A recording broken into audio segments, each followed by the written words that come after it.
you ready?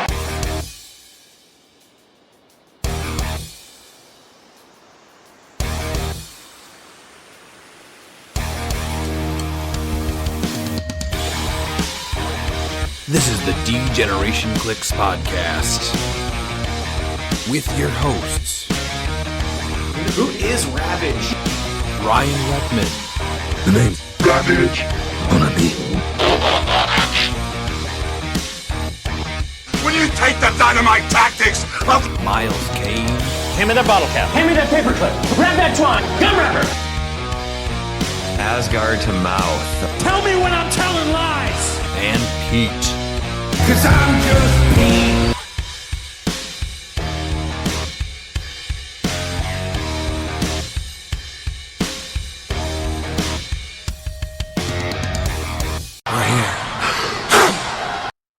Welcome back to the D-Generation cliX podcast. I'm your host, Ryan, and with me as always are Miles and Pete.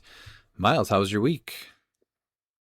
Pretty good. I got some test games in with the Eagles. Brian's going to go ahead and get me a ride up to the ROC Regional, so that should be fun this weekend. Nice. You're getting a few more games in at least, right? A year? Yeah, a few. Like maybe one every 2 weeks. Oh, that's really good. Your regional obviously is a silver event then, right? Correct. Yes. All right, cool. When is that, did you say? Saturday. So the 2nd? Second. So yeah. Oh, it's this Saturday. Yeah, okay. So we can go over that next week then for sure. Mm-hmm. Ours is the following week. Pete, how was your week? That's good. I got to play in a Chase Booster event last night. It was theme format, so I enjoyed it. I played Symbiotes, and I got to roll around and play Null. I matched up with Ali in the first game. It was Null on Null violence, and it was probably the most insanely fun game of the whole night. There was one point where we both have printed 14s top dial, right? And so I roll a 3, and he's like cheering because I rolled a 3, and he thought I missed, and I was just kind of staring at him like, dude, I hit you. And he's like, oh. So then the next turn, he rolls a 3, and he missed by 1. He's like, why couldn't mine hit you? So just fun to play Kid Chaos. Always fun to participate in games with him. And so got a legacy card I didn't have to buy on the aftermarket, so very happy with all of that. Nice. Yeah, I'll try to get Ali on here too and have him talk about his day because he got to play Null in 3 games and he's been dying to play that piece. So he's super stoked. Yeah. We also had our monthly this last week, which was fun. That was our animal game, streamed that. Christine ended up winning that one. I came in second. How'd she win? How did she win? How did it go down? Yeah, how did it go down at the end? Well, she made the right call. It was either between, it was me with the Hydra, and I've already used up the couple one-shots that I had, and I did get the Hydra up to 10 heads, though.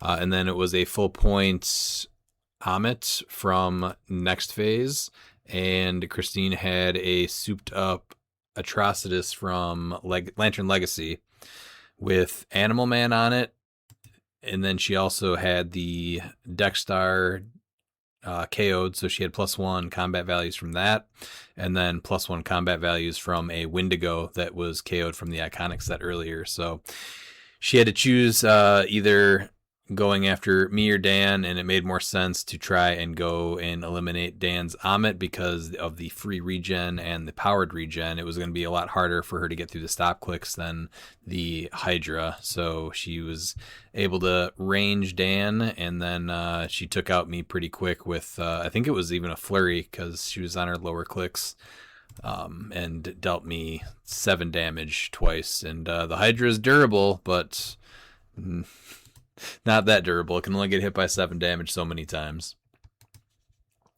But fun as always. And then we actually started watching all of the MCU movies in the order that they are telling the story. So like we watched chronological, yeah, not how they came out. So I think it was Captain America first, and then Captain Marvel. Does that sound right? Yeah. Yeah. And we just watched Iron Man 3, which a lot of That's those. the best one. It's not the best one. I thought Okay, Oliver Trevor was. kills it in that movie. I thought Oliver was like just totally into it, but turns out he was actually just bored and tired. And after he told Christine, it wasn't very good. Oh, that's hilarious. So, and then we've just been continuing our Pokemon cartoon journey also. And apparently, I only really watched the first like 20 episodes a bunch of times when it first came out. I have no idea what's going on. But we are on season 3 now. So Jesse and James are still, are you able to pick out who they are? Or is Ollie yet? Ollie is able to all the time now, yes. He still gets called on that, though. Yeah.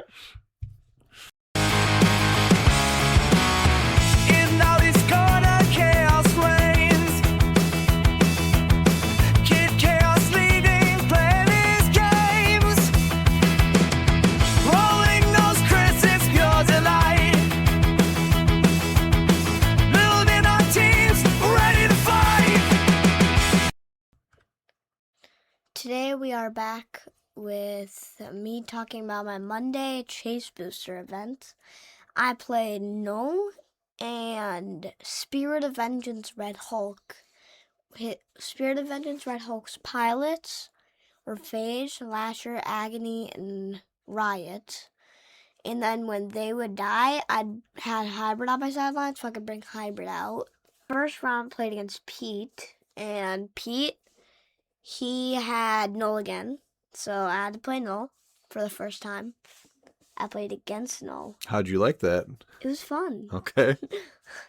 I needed one more turn to win.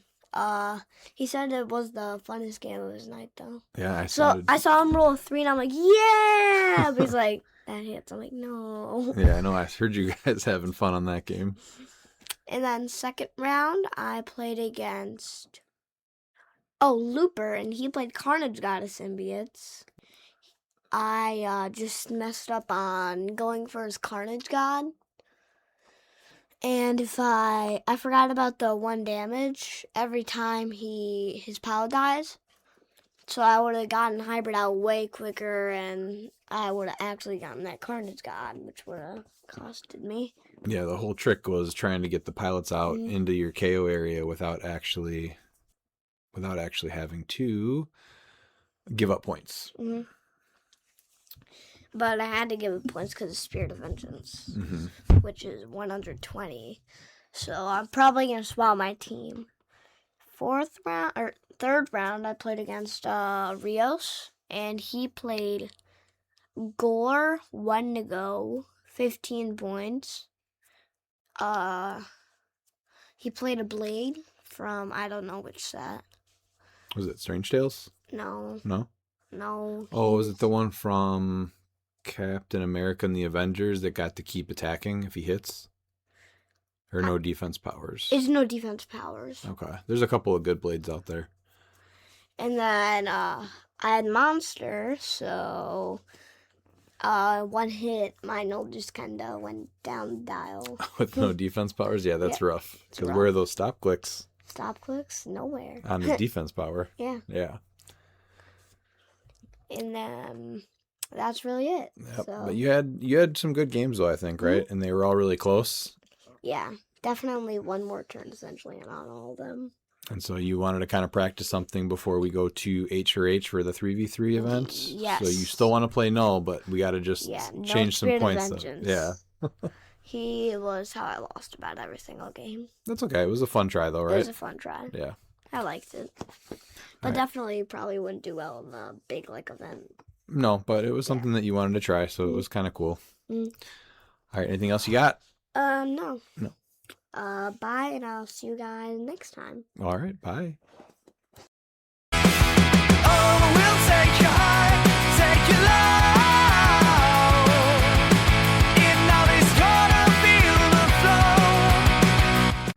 And we do have a very special guest this episode, the one and only Scott Porter. Scott, how are you doing? I'm doing fantastic, man. I'm gearing up for this incredible weekend we got coming up, and I'm super stoked to be back with you guys. So, win-win. Yeah, thanks for joining us again. Last time was a blast. We were glad to have you on again this year. But we're getting closer. I think we're like 3 weeks out now. Does that sound right? 3 or 4? Yeah, it is. It is coming up quickly. It's kind of wild because my wife does a charity event for my kids' school, and that happens in May. And that's to pay for like enrichment classes, like dance, art, science, believe it or not, for elementary school kids because it's not provided by the city. So, she's a massive charity event that's happening at the same time as I'm gearing up for this. So it's just our house is just full of boxes of stuff that we can't that we all think is so cool, but can't wait to get out of here. So Sure, yeah. I can't yeah, open it's it. three weeks out. Yeah, I can't wait, man. And gonna see Nashville this year, so super stoked about that. Yeah, I'm excited to visit it too. I've not been to Nashville before. We do have new players every year that I'm sure that there's plenty of players that are familiar with Huntington's now just because you've done such a good job of getting it out there and talking about it, but there's always new players each year. Can you tell us a little bit about just the disease and how it's impacted you and your family?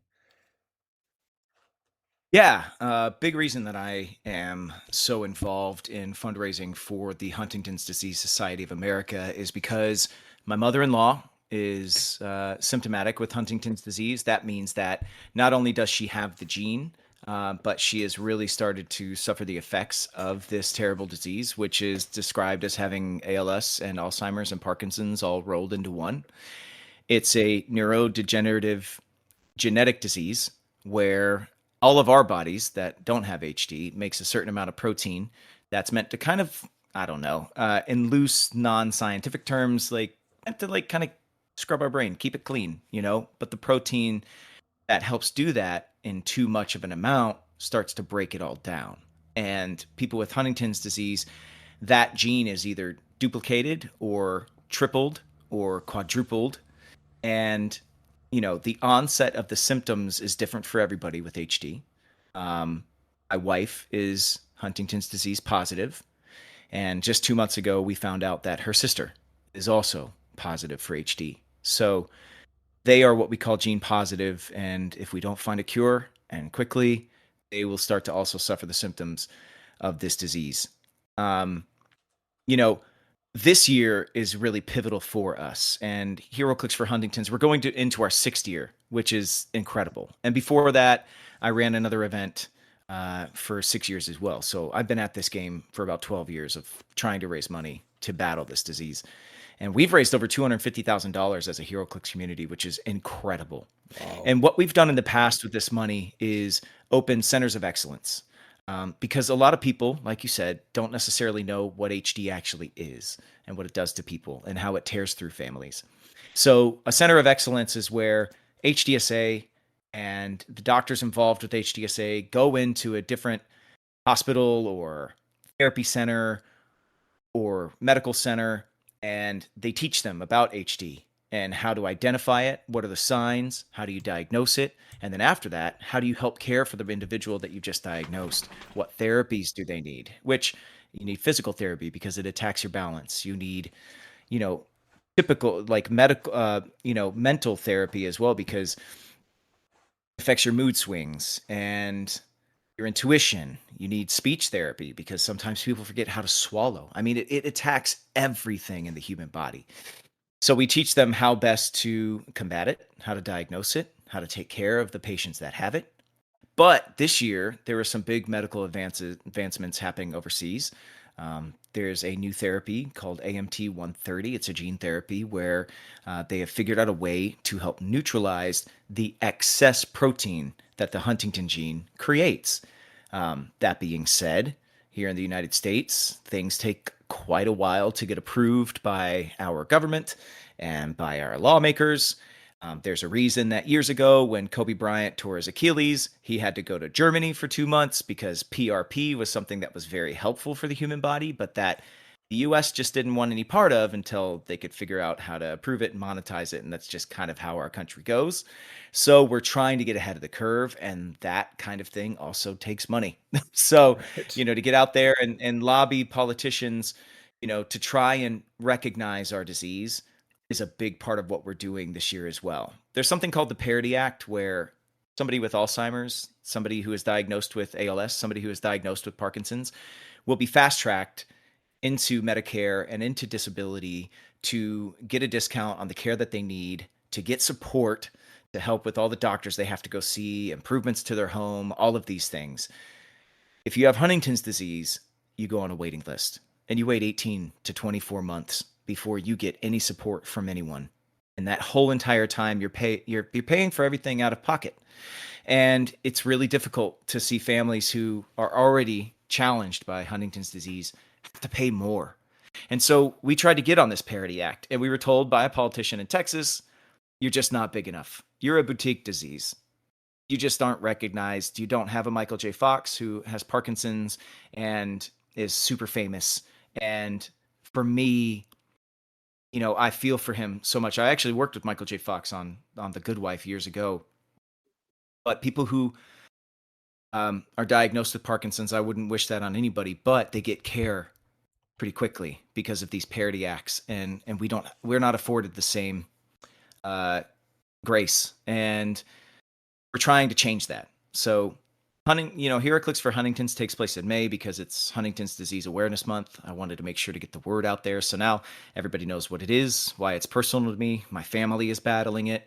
And I want to help. It's 250,000 other families in the U.S. that are battling this thing. And I'm kind of, we picked up some new people in the trenches this year. Will Forte has joined in a lot of what we do. Jason Ritter's very active. These are, people in my space who are actively fighting this, but we need to spread the word even more. And I think HeroClix for Huntington's is really doing that. So we're raising awareness and we're raising a ton of money to battle this thing, to support the families who are battling it, and hopefully to get a cure and care available to them in a positive timetable when it really matters. So that's what we're doing. That's what we're here for. And that's all the serious stuff. But hopefully the rest of the conversation we have is about all the cool shit we're doing and all the stuff you can win. So there we go. No, it's good to know that kind of stuff. Real quick though, how many centers have been open now from just the 250,000 that HeroClix for Huntington's event has raised? So, to keep an exact amount that is opened with the amount that we've raised, like they don't keep it in a separate fund, right?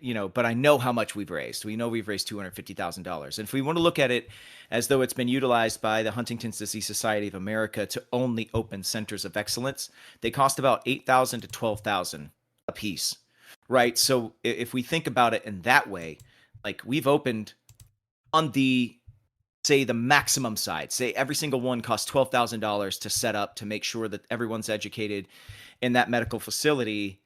We've single-handedly opened 21 centers of excellence.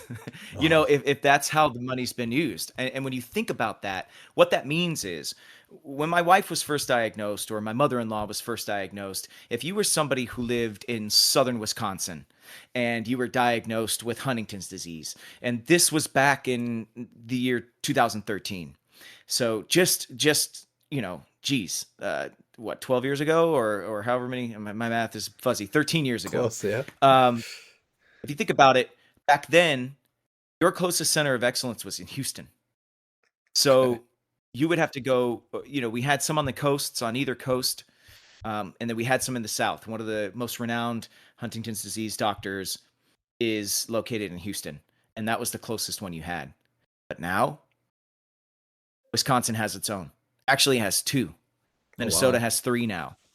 All the way down, just go down the Missouri and Mississippi River.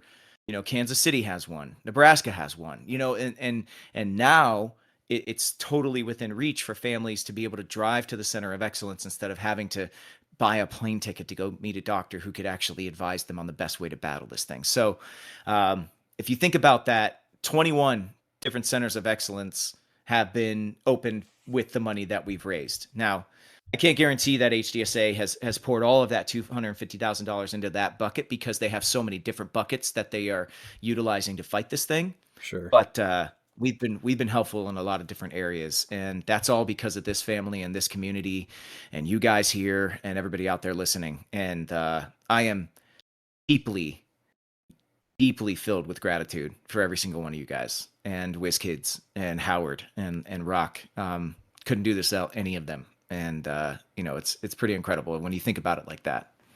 Yeah, that's awesome to hear the progression that it's been able to make in the 13 years.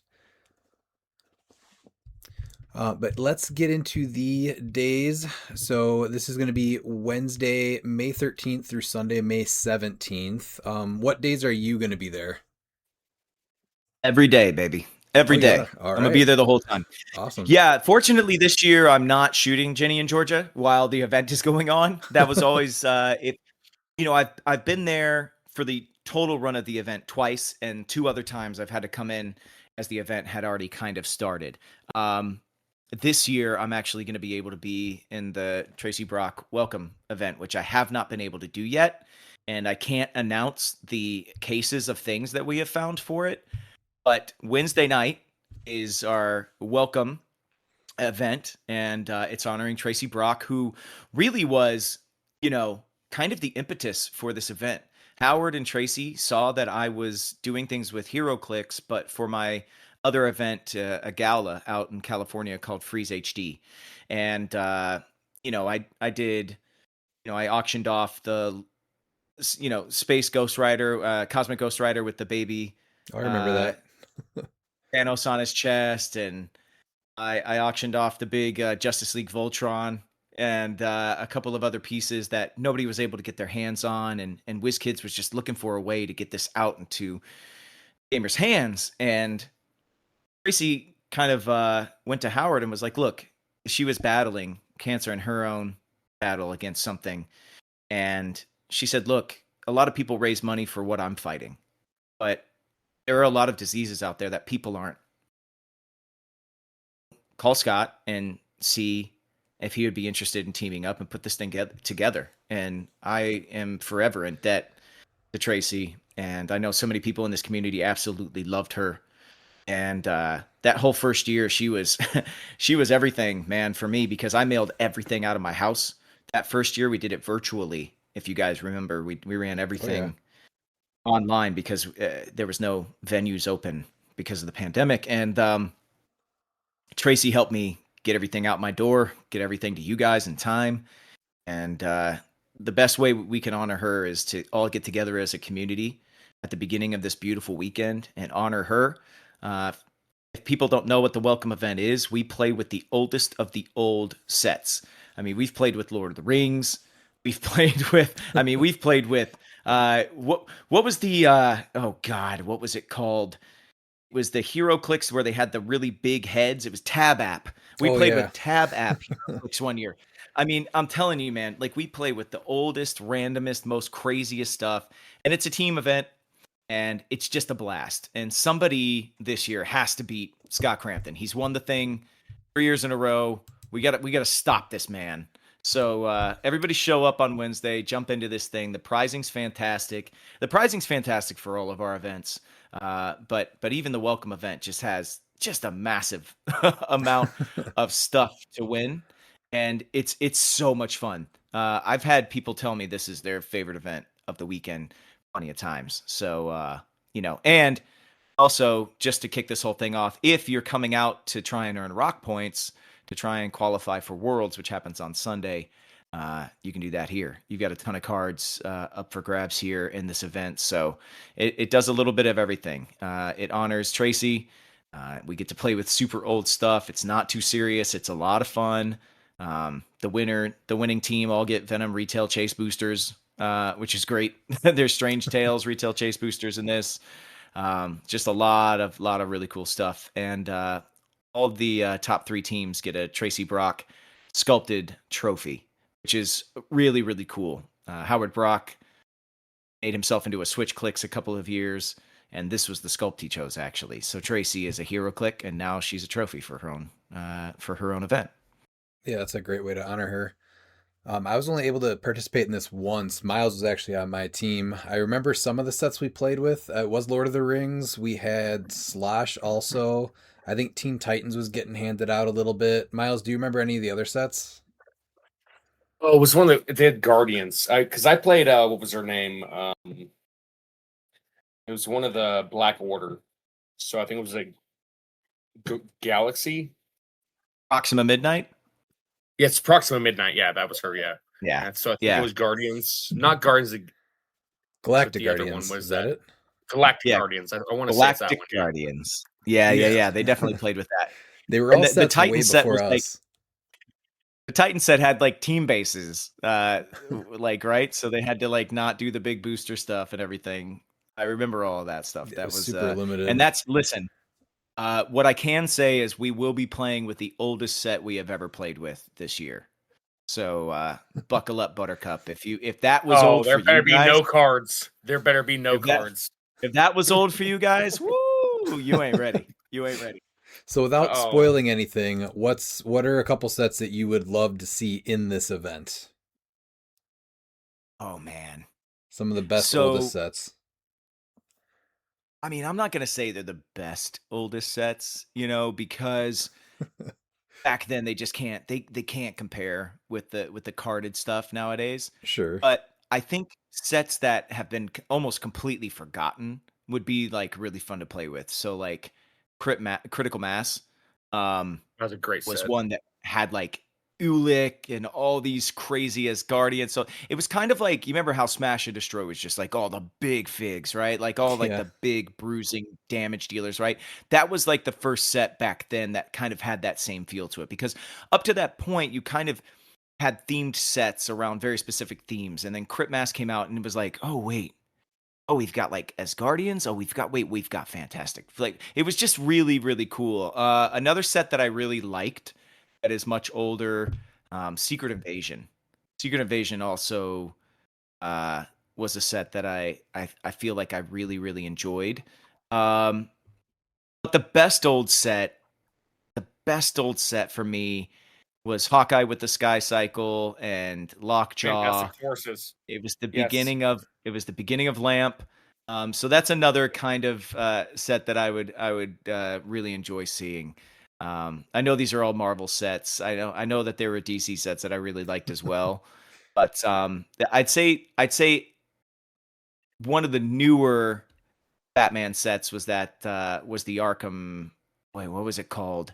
I think it was the first carded Batman set. It had Arkillo. It had the Yellow Lanterns for the first time. It had the Yellow Lantern Batman in it. I'm forgetting the exact name of that. Arkham Asylum.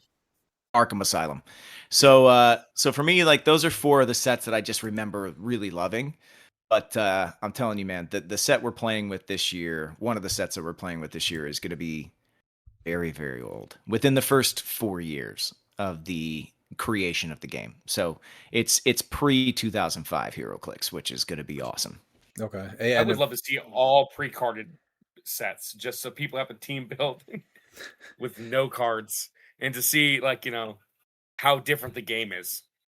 And just so people know, there is like a slot A, B, and C. 2 years ago, they have specific builds for each one of those letters, where it was like 400 and you could only build from these sets, 300 and you could build from these sets, and then C was, I think, maybe 400 and you could All of build it. with both sets. Yeah. Or all the sets. Yeah. Is that Yeah. typical? Is that what they're doing this year also? Listen, it's always up to Scott and to Howard and the guys that are running and judging. And it's also, whatever product that they can source. But yes, that is the usual goal, to Okay. run it like you would, have an A, B, and C slot, and then have because you got to keep certain game mechanics fighting other teams that have that same mechanic in it. So I know when Lord of the Rings was sitting, I think, in the A seat because of epic actions and all that Yeah. stuff. Just So you power can only levels. epic action against against another team that can possibly epic action, which is just a wild thing to say. Are there any other events happening on Wednesday, or that's the main one just because it's like a half day later event in the day? Yeah, no, that's going to be the only thing. We're not going to start battle royals until on Thursday. And once those get trucking, they're going to be going pretty consistently all weekend long. We're hoping that we have enough. I mean, last year you guys played us out. I mean, last year we had more people there than we expected. We were having to, on Saturday night, reach out to any game or comic shop within 3 hours of us to try and buy boosters off of them. Oh, So, wow. so we could continue to run battle royals. So, we shared that information with WizKids, and we think we have a lot more this year, and we're hoping that it holds. But yeah, the battle royals will start the next day. So it's a nice, easy, fun way to start the weekend, and it's going to be a lighter crowd, and I'm super stoked. Before we go any further, though, I do want to say we extended the room block for anybody interested in going to Nashville and taking part in this thing. The Cambria Hotel, we've been able to extend the room block bookings only until April 30th, which is going to be Thursday. So I don't know when this one is coming out, but if you're listening to this, we're going to be sharing messages on Facebook and on Instagram and everything like that to make sure that everybody gets to book those rooms if they want to.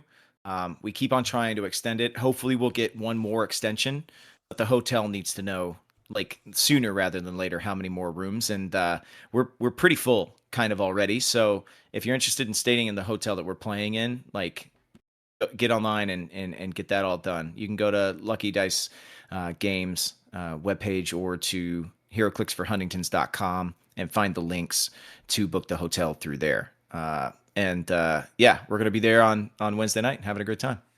Yeah, playing at the hotel is just such a nice benefit. I booked my room as soon as we saw it went live.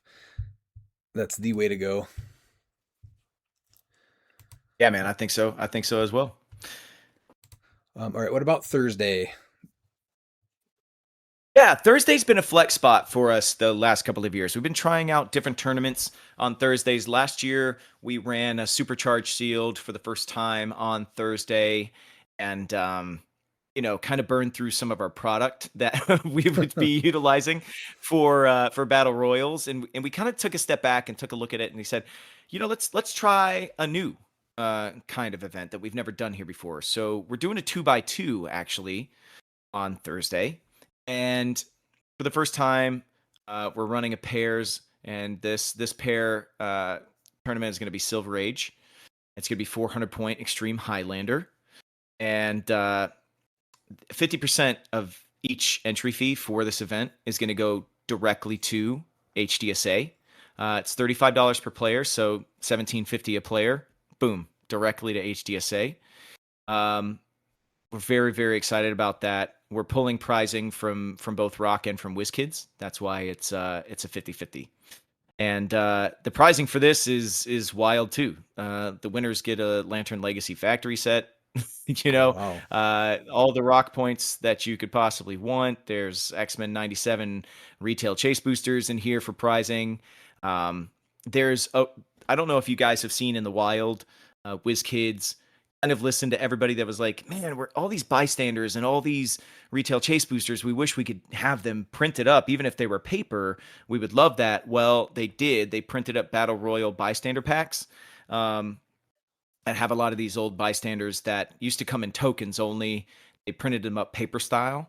So the participation prize for this event is those Battle Royal bystander packs, which is really cool. You don't have to kind of like print it up yourself or do anything like that. It's a nice little collection, and it's going to be a blast, man. If you're coming just one buddy, you don't got to worry about finding a third team member. The logistics are a little bit easier, and it's going to be a ton of fun, man. It's going to be a ton of fun, and player. Well, I said Silver Age, but let me correct myself on this. This 2x2 is actually really cool because player 1 is going to use Silver Age legal sets, and player 2 is going to use Modern Age legal sets. So actually, you got to split up in that direction, right? So Masters of Time forward for player 2, and everything from Superior Foes of Spider-Man through Deadpool and Weapon X is going to be for the other player. So just like the team tournaments where you've got A, B, and C, here you've got silver lane and then a modern lane, and it's pretty cool. And once the game begins, all powers and abilities will grant bonuses for both of the players with one exception leadership. So it's like you do this kind of cool synergistic thing between Silver and Modern Age with your teammate as well. So it looks, they cooked this thing up, and I'm super excited. I think it's going to be a lot of fun. So that's what we got going on during the day. But because we're at the Cambria Hotel, we've actually got late nights available to us as well. And that night, we're actually going to start a tournament at 8 p.m. for the brave individuals or the insomniacs, I guess you could say. We've got 2 sets of judges. We've got daytime judges and nighttime judges for the event this year. Starting an event at 8 o'clock. You register at 7, and it's a Silver Age pulp, 400 point silver pulp. And I mean, the prizes that on retail chase boosters for the winners, the Legion flight rings, which is one of our exclusive, not exclusive. I keep on saying exclusive. One of our premiering game assets that we're premiering this year. That and the Fellowship One Shot are going to be available in this tournament as well. And so that's going to be a ton of fun. So if pulp is more your thing, if you like playing, the stripped down version of cliX that way, we've got events for you as well. Like literally something here for every kind of HeroClix player. And if you like battle royals and sealed, that day we fire up the rock and rolls, which are our battle royals. You can earn rock points really easily that way, and then our prize pool will be at random for every single battle royal that's being played. But included in that is a huge list of I think it's 28 different prizes that you could end up with, including the 2026 HeroClix for Huntington's bystander token by Alex and Isaac and Lucas called the Phoenix Mobile, which we showed off. Oh yeah, it's awesome. On the HeroClix stream. Yeah, it's gonna be pretty great. And one of the avenues to earn it is gonna be in the battle royals that we're going to be running. But there's a ton of limited edition figures too. So for people that, don't get to come out and play as much, this is a great way to collect a bunch of stuff that you maybe haven't been able to yet. And we get players like that every single year. They're like, I'm just building my collection. I don't get to go to any cons. I don't get to go to any of the big events. So we're a place where you can get all these guys, that people haven't seen before. So we're super, super excited about that, and it's going to be a blast. So Thursday is jam-packed, just like the rest of the weekend's going to be. Yeah, any questions on any of those things? Well, the schedule's absolutely insane this year. There's plenty of opportunities to play. There's never going to be a downtime pretty much. This is an extremely similar format that we've been running for years locally, just with a silver twist. Have you ever been able to play in something like this before, where just you and a friend go against another friend and or 2 people on the other side? I've never played in a 2x2. I've played in a few 3x3s. I played to my best finish in a 3x3. I think we placed top 4 down in Orlando. That was the year I think you and I met in person for the first time. Oh yeah, at Champion CliX Open a couple of years back. That was I think it was my 3rd ever 3x3, and we did pretty well. We did pretty well that week. And I've never been able to run a 2x2, so I wish I could play, but I can't put myself in a lot of these events because I'm going to be making sure that everything's running smooth and everything. So I'll be playing in battle royals on Thursdays, but unfortunately I won't be able to enter this. I will be playing in the Tracy Brock though for the first time this year. Okay, and then you said BR's on Thursday when you can get into them. Yeah. I'll drop in every now and then. If we see a table of 3 waiting and, I can jump in, that's great. I'll fill out the table. I don't take any prizes. And so that allows us to make sure we're running games and making sure that our prize count is staying high. So yeah, man, I jump in every now and then and we think that's a better way to do it. There's going to be a couple of, Battle Royale with Scott Porter where you can buy it in the auction. And each of those that are run will have the Phoenix. Oh God, what are they? They wanted to call it something else, but it's Phoenix Mobile, I think, right? I think it's Mobile. Yeah, they wanted to. It was a copyright issue. They couldn't call it what it really is, but yeah. There's a couple that'll be in the auction, and I think you've won one of those before. And so we get to play, and everybody gets the bystander token guaranteed, and we just have a great time. And it's that we can schedule those out, but I'll still be dropping in randomly. So, even if you don't win one of those in the auction, there's a chance I might sit at your table and roll some dice with you. Sweet. Friday, so this is the only event that I'll actually be able to play in, and I'll be teaming with Christine and Ali. This is the 3v3 Scott Porter Invitational team events. Do you have any details on that? Yeah. Yeah, man. I mean, we've been running this format for a couple of years now.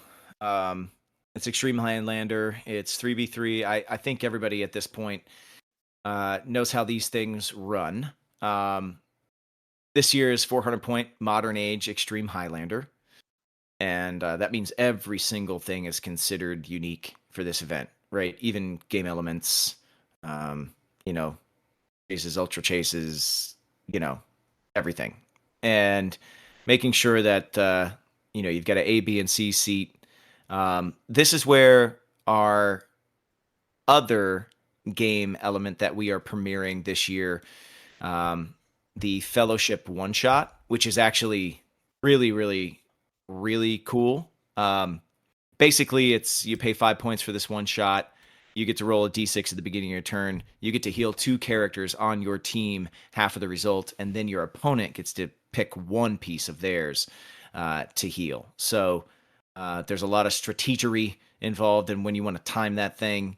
And I think it's going to be really, really cool. And it's the first time we've had a one-shot as a game element that we are able to hand out. But they give us quite a few. And the top 30 teams in this event will everybody will get it on the team. So that's 90 right there that we're handing out. Now, is that going to be exclusive to H4H, or is that going to be something like the Legion ring that gets handed out at other events later? Or is it more like the Phoenix Mobile? No, it's so the Phoenix Mobile is exclusive to us, and the Scott Porter map is also exclusive to us, which is Bluebell Town Square.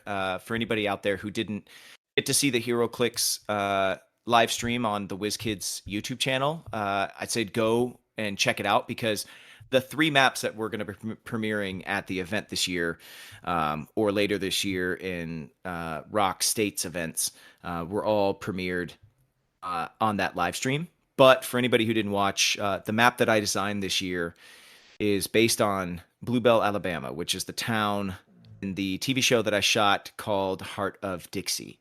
And Heart of Dixie had a town square. And if you watch other shows, you might recognize it because it was in Stars Hollow on Gilmore Girls or Dukes of Hazzard. It was the same town square that's been used for so many different shows. But there was a map in HeroClix called Town Square, and I kind of wanted to pay homage to that map, which I absolutely loved, as well as pay homage to the state of Alabama, which we just left, by way of Heart of Dixie. And in the past, I've done Speed Racer, which is a film that I was in, or Walking Dead and Marvel Rivals, which are games that I was in, and Friday Night Lights, which is a TV show that I was in. And so I figured, we'd keep the trend going and head back to TV. And the Town Square map has a ton of elevated on it. Good amount of blocking terrain as well. It's all outdoor, but I think wall crawlers are really going to love this thing, and the Venom set releasing around this map. I'm excited to see if people dig it. It's also got an optional map rule, which I think I forced their hand to make map rules all optional after what I did with Rivals last year. That's a good call. Yeah, but it's very cool because the variant that you can buy is the Heatwave variant called Heat and Havoc. And the one that you can win in the events or in the auction has a gold border and is a snow variant of the same map. Everything's exactly the same. All the terrain, everything, of course, exactly the same as it has to be. But it's based on an episode called Snow and Soul. So the 2 maps are Heat and Havoc and Snow and Soul. And the map rule is at the beginning of every player's turn, you roll 2 dice. If you roll a crit hit, it's Cold Snap. And all damage reducers reduce damage by 1 additional damage. Or if you roll a critical miss, it's a Heat Wave. And all damage reducers block 1 less damage. So it's kind of like the heat melts the armor, the cold enforces it. So it's just an optional thing that you can do at home. Yeah, very neat. In this... Yeah. But we also premiered 2 other maps. So in the team event that happens on Friday, the Scott Porter maps will be in there. Also, the team's winners map, which last year I believe was Joe's team, and they created another map with multiple elevations called Syndicate's Ascension. And this map is crazy. It looks like an old, like, kind of looks like an ancient battle, whether it was like a battle for Troy or a battle like in a castle. There's like catapults and giant crossbows everywhere, and there's flames all over the place, and really, really cool map. And that'll be available in this tournament as well. The runners up get X-Men 97 retail chase boosters. The winners all get they get to choose between whether they want to design a bystander or design a map. And fellowship winner gets to choose, or not get to choose, but gets the second option. So if you win fellowship, or if you win a bystander, the design a bystander, then you can choose, which one you want to design if you win the whole thing. And then fellowship, which is very, very important to our event. They get to design something too. So a big time game element that will premiere at next year's event for HeroClix for Huntington. So, and I think I think it's so very, very cool that so many people get to kind of make things that go into the game because of this event. For a long time, the only way to get something you designed was to win Worlds and get a figure. Right. And we'll never get that. But there's game elements now. And I think I misspoke. Joe actually, I think he won his map through the auction last year. But we're figuring out different ways to make sure that that this event is built out. I do want to say we lost pick a bystander. I mean, not pick a bystander. Sorry, pick a legacy card this year. Just with the timeline of sets for WizKids and set delivery and the way that things have changed with licenses and partnerships. They have a lot of them now. It's expanded. There's a lot more coming to the game of HeroClix. I mean, Dungeons and Dragons is getting a full, booster brick release later this year. That's awesome. So there's some more defined things and some more moving parts behind the scenes for them. And we want to make sure that the people that win things at our event, that it's fulfilled in a way that everybody is left having a great experience. And the pick a legacy card started becoming more and more arduous for WizKids and for the people that were winning it. And so we kind of felt like this isn't meeting what we're hoping to do. High standard of prizing. So we flipped it. And when we get to the auction, I'll talk about what we replaced it with. But it's very that's cool. why that's why you're not seeing the pick a bystander in here. But still, the prizing is, I mean, it's just through the absolute roof. So very, very cool. And there's trophies that come along with this, bragging rights, the whole thing. Also, though, on Friday, and this is why I'm saying our our events are crazy. If you're trying to qualify for the ROC Worlds Championships, there's a quarterfinal that happened on Friday night. And on top of that, if you have no interest in playing in that, which I know that I probably wouldn't, if I was a player going there, because I just meta stuff. I've never been super down with that. But we also have a judge bounty event, which is going to be super cool. That's going to start at midnight, though.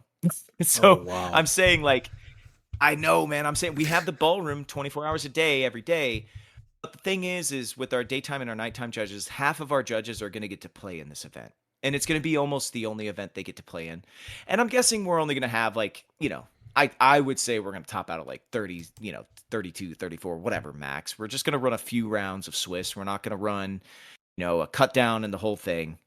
But the prizing's awesome. Winner of the thing gets a Venom retail chase booster. But the cool thing about this event is that half of our judges are going to be playing in it. And they're going to figure out how they're going to do it. I don't know if they're going to Rochambeau each other. I don't know what's happening, how they're going to make the decision. But cool thing about it is they're all going to carry bounties on their back. So if anybody's ever played in the Scott Porter versus the World, I carry a sheet on my back of prizes that I have. And every round I win, more prizes get added to it. So if you're the first person that takes me down, you win everything on my back. So the first year that I played in it, actually no, the second year I played in it, I made top 4. I only lost one game before cut. So the person that beat me before cut down, and we went to top 16, got a slew of things. I'm talking they got like $400 worth of LEs and other things and boosters, and there was like a Superman that was going for like $100. There was like a bunch of stuff that I was carrying on my back. We've got all this extra prizing, LEs and stuff like that, and the judges will have that bounty on their back. So if you sit across the table, it's kind of we kind of stole the idea from poker.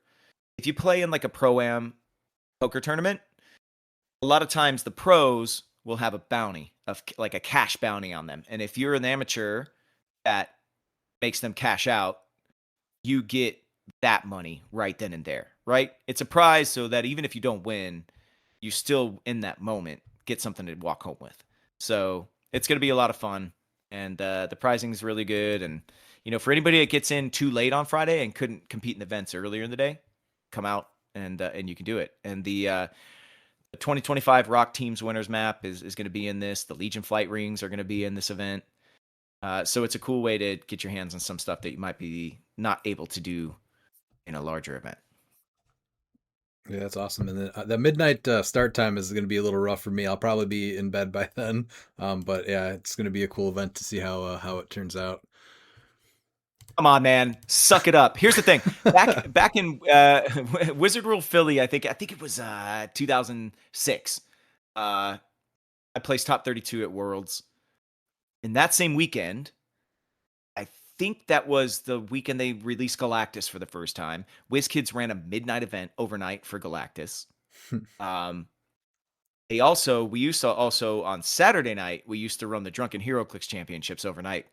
And we had 2 judges. We had a drunk judge and a sober judge, Brian and Daniel, who I knew from HC Realms, Groovy Boy and Gacy's Clown. If you ever were over there, those are the 2 guys that ran it. Okay. And we would play with crazy unique rules, and it was like Kings in the fact that like every time you rolled a critical miss, somebody had to make a rule at your table if you forgot to say the thing. So like every time you say somebody rolled a crit miss and they're like, okay, every time you go to roll a dice, you have to turn in a full circle and go, I'm a dizzy, dizzy boy, and then roll your dice. And if you forgot to do it, you had to drink. Right. So, okay. Dude, I don't think I slept that entire weekend, but I won my ass at Galactus. Woo! Awesome. So, yeah, man. You did start talking about oh, sorry, go ahead. No, go ahead. I was going to say, you started talking about the Scott Porter versus the World event, and that's going to be Saturday's event. We're playing with Venom, right? Yeah, we're playing with Venom. We're just in the May used to be great in the release schedule and kind of like the old release schedule because we'd be right before that second quarter release. Yeah. Right. But that second quarter release has kind of pushed into July now. Right. So that puts us, 60 days out from a set release. It really is tough right now to understand when sets are going to land. They're coming from overseas. A lot happening in the world right now. And, as much as we would love to have Fight for Gotham and be playing with that, it's too hard. And again, I want to go back to WizKids gives us so much to make this thing possible. I mean, if you add up all the stuff they send to us for this event, I mean, it's pretty astronomical, the amount of product that they're giving to us, and they do it for free. And the last thing we want to do, and I don't think enough people understand this, WizKids is a small team, and everything that they do for this event has to come in addition to everybody's day jobs there. So they work overtime to make this thing happen for us. The last thing we want to do is put them in a bind or put them in a situation. We don't want to overpromise. We don't want to put stress on them. So Fight for Gotham this year just seemed a little too far-fetched. That doesn't mean it will never happen again. If next year they're like, oh, shoot, we're actually going to release that second quarter set in June. We're actually Mhm. going to have some of that product stateside. We'll be able to do it again. It's just that cycle has to line up with us. You know what I mean? Right. Yeah. Do you guys have question about using the Venom set in sealed? Yes. So you did mention, I think, in last week's video that you're aware of certain pieces that kind of put a damper on sealed events. They're like Prime Destroyer was one year, Iron Allfather, I think, just ruled it another year. This year, Null and kind of Carnage Goddess Symbiotes are looking like those pieces. Are there any words on finding a way to kind of eliminate them or deal with them being pulled? So yeah, I mean, again, we are kind of in lockstep with WizKids on this, and they're providing all of this stuff for us. And even though we're not an official WizKids event, we kind of have built this thing to be my idea for this event. Just so everybody out there knows, is I wanted a very community facing event where people come and are showered with prizing and have a place to come play clix. And we started this thing back when organized play and big tournaments were kind of not happening. And, that's how I started this. And then as other events started to come up around, last year they had Adepticon. This year, you guys were running stuff for them at Adepticon, right? Is that correct? We ran it. Yeah, it was on our own though. Yeah. Yeah, I know. And so you understand, like, we're running it for the community. And Right. WizKids started to go back to a bunch of bigger events like Origins, and they really fleshed out Memphis. And Memphis is a huge deal now. And I wanted this to be kind of one of those annual pillars, right? As a WizKids event where people could go and play in big crowds and see the game as it always used to be, and really get the sense of what this community is and how cool they are, and walk away with some awesome prizing. But because I built it like that, I kind of, we end up in this place where when WizKids made this shift to Silver Age being, a big competitive thing, we were one of the first places that they showcased that tournament. And Pulp, we were one of the first places they showcased that tournament. And we want to kind of follow their lead on some of this stuff. So with Sealed, WizKids has actually never banned a figure, period. Right? Right. That being said, at our event, we have talked with the WizKids. They're mulling it over. And, if we have the opportunity to maybe possibly ban a couple of these figures, I think what we would do is take it to the community and let them decide. And I want to just play devil's advocate here in the fact that I did say in that video the other day, I've been playing sealed tournaments for forever. I have lost a lot of big tournaments because I just didn't have that piece, right?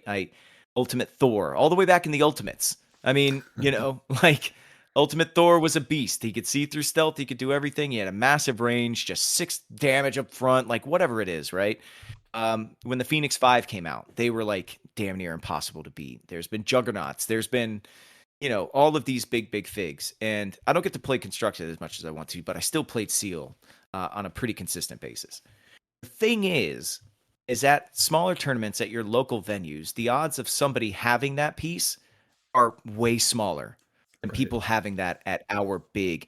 Our tournament last year, we had 108 people play, which is one of the, that was our biggest turnout. That's And huge. this year, we're expecting 120 plus, which, are just numbers that aren't normally seen.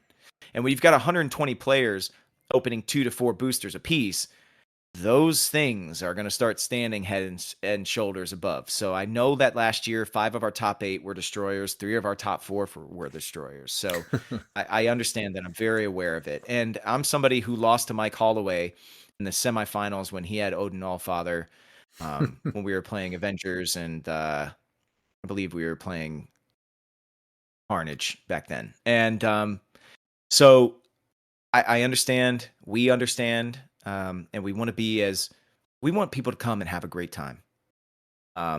But some players want to pull that null and they want to play with it because they may never get the opportunity to play with it again. Right. And I completely get that. So I think we'd want to have a conversation with the community before we made any of those moves. But first and foremost, we want to hear from WizKids. And if they say, we're just not comfortable banning figures, we're not going to ban the figures. I think that's just out of respect to them and the way Mhm. that they run their tournaments, and knowing that we're kind of one of those big tournaments alongside them. Sure. Yeah. And then also, are there any past events that you remember playing in for the Scott Porter versus the World where you remember the actual like teams that you pulled and played? Yeah, man. I mean, I think the one that was biggest for me was we were playing Disney, and was that the mix? We were playing Disney Plus. I And had Crusader, I had Human Torch, I had a couple of figures that could see through figures, and I was able to kind of shell up on them. But we were also playing. There was a lot of Carnage in that set. That year, and that was when I ended up playing against Odin Allfather. But last year in Smash and Destroy, I had a tough go of it. I didn't pull a single super rare. Luckily, there were some pieces in the common and rare slots that were just super deep and could dish out a ton of damage. But I started. I feel like a guy who peaked in high school. It was like the first 2 years, right? I was like top 16, top 4. uh-huh. Um, but the past couple of years, I haven't made a pass cut. So those teams I forget. You tend to forget the ones that you don't do great with. But Yes, totally. that one, I remember Crusader specifically because Daniel Powell looked at me and said, "You can't run Crusader," and then I beat him with her. That's a And great story. that was fun. That was fun. I actually got Daniel twice that weekend. That was a good time. I liked Crusader. I I mean, thought she was look, good. oh, she was great. She was really great in sealed because I could hide her behind my front line and just have a blast. Like just her and Human Torch, both of them, they could see through other characters. So I was just kind of putting this defensive barrier up front, just meat shields, and then just letting it go. Letting it fly from that. But last year, man, I look, I feel for everyone out there who had, just got to throw your hands up because I lost to 2 destroyers out of my 5 rounds last year. And that's tough to do, man. I had some really good games and won some really, really cool games and nail biters, and then sat across from destroyers. But I'll tell you this. I had the guy that won the entire thing last year. I had him down to just destroyer on 4 clicks left. Uh-huh. 4 clicks left. You know what I'm saying? And like that's a badge of honor. Like Yeah. I got knocked out, but hell if I didn't go down swinging. And I feel like a lot of our stories are kind of the same way. You know what I mean? Like I would have won this whole thing if it wasn't for that darn whatever. But Almost everyone. it's kind of the other side of the coin is kind of like, holy shit, I can't believe I pulled the piece. Mhm. And you want to be able to play with that. So yeah, like I said, those big guys, they're tough to beat, but man, when you do, it's super sweet. Now, are you I think I was somebody? talking to Lucas Van Hollen. And he was like, I beat my Callaway that year. The year that he won it, I'm the only one that beat him. And I'm like, Uh-huh. see, you love that story. Right. You love that. So, That's something you always Yeah, remember man. too. Yeah, brother. Are you somebody that will mulligan, or do you just kind of stick with your luck on the first 2 boosters you open? So, I mean, I pay my entry fee. So I like giving money to this event, just like everybody else. So I usually always mulligan just because I know I'm putting money into the coffers of HDSA. Sure. And Okay. whether I need them or not, I spend all 5 of my charity probability controls every single game. And by the end of it, whatever, I've dropped $100 or whatever it is to straight to HDSA, and I just have a great time doing it. And I know it's for charity. So yeah, man, I usually I'll mulligan. Unless we have a product that's like limited, and then I won't. I'll just stick with whatever I got. Mhm. But at most events, yeah, if you got a mulligan, I usually will reroll. Yeah, for sure. Yeah. Okay. And then Saturday is also the dinner and the auction, and this is the first year, at least in a while, that there's a dinner with the auction, right? Yeah, we've actually for HeroClix for Huntington's never had a dinner. We've done it. I remember when I was, I don't know if you guys were ever on HC Realms, but AZS, Aaron Shantz, he used to set up dinners and stuff to get discounted rune rates and stuff at hotels. Usually when you get a hotel block, for a company or for an event, a way that you could pay that off is through food and beverage. So just, full transparency to everybody. Everybody's been wanting us to go to a bigger city for years and years and years. Hmm. When we were in Huntsville, we didn't pay anything for our venues. Last year, it was $3,000 for the entire weekend for the event space. And we paid that off with the very important family package where people got to get the pieces we had premiering over the weekend. They got to do virtual reality games because we were at a virtual reality arcade is where we held the event last year. And we paid the overhead through that package. This is the same thing this year, but this year our overhead is almost $7,000. It's expensive to go to another city and to find an hotel and to set it up and to still make it make sense. If you're a for-profit event, sure, you go and you find this place and you pay that money and you hope to break that and get yourself into the black. But in a charity event, it's very intimidating knowing that before we start making money for HDSA, we got to pay this all back. But luckily, they extended the offer to us as well, food and beverage, So we're doing this dinner for like 3 different reasons. The auction is going to be awesome this year. We're using a new site, Zephy. They don't ask for a processing fee at all, which is why we used Ogsit for as long as we did. They never took anything off the top. They never charged us anything except for the credit card fees if people were running credit cards. And, I wish Ogsit worked out. And I want to say thank you to them publicly for everything they did for the first 5 years. We just got so big so fast with our auction that it's been difficult to find another auction site that was even willing to take us on. Hmm. There's sites out there like GiveSmart who want to take like 15% of what you raise, Wow. to hold your auction on their site. So Zephy is really cool because it's completely nonprofit driven. And they're already linked up with HDSA. Every dollar you spend in our auction goes directly to them. We don't even have to worry about the middleman. You spend it, Zephy delivers it to HDSA. And that is awesome. Yeah. It takes something a little bit off our plate. But we are damn near 180 items this year in our auction and still growing. So for the auction, we're going to batch it out and kind of like we did last year with Ogsit, we're going to have ending times staggered. And we're going to have unique links and unique QR codes for each of the 6 different auctions that we're going to be holding. And we're going to have, duplicate items in each of these auctions. You'll sign up for each of them individually. You'll get notified if you're being outbid on an item you want, through your email. And, every single time that it happens. So you'll be able to keep track of the items that you're bidding on via email. And it's going to be a really cool experience to have a dinner where we can sit down and not have the stress of anything, not have to worry about, I got to run down the street to try and cram some food in my face because the Scott Porter versus the World went a little long and now, I want to be in the room. No, we're all going to be like in Hamilton in the room where it happened. And we'll all be there together eating.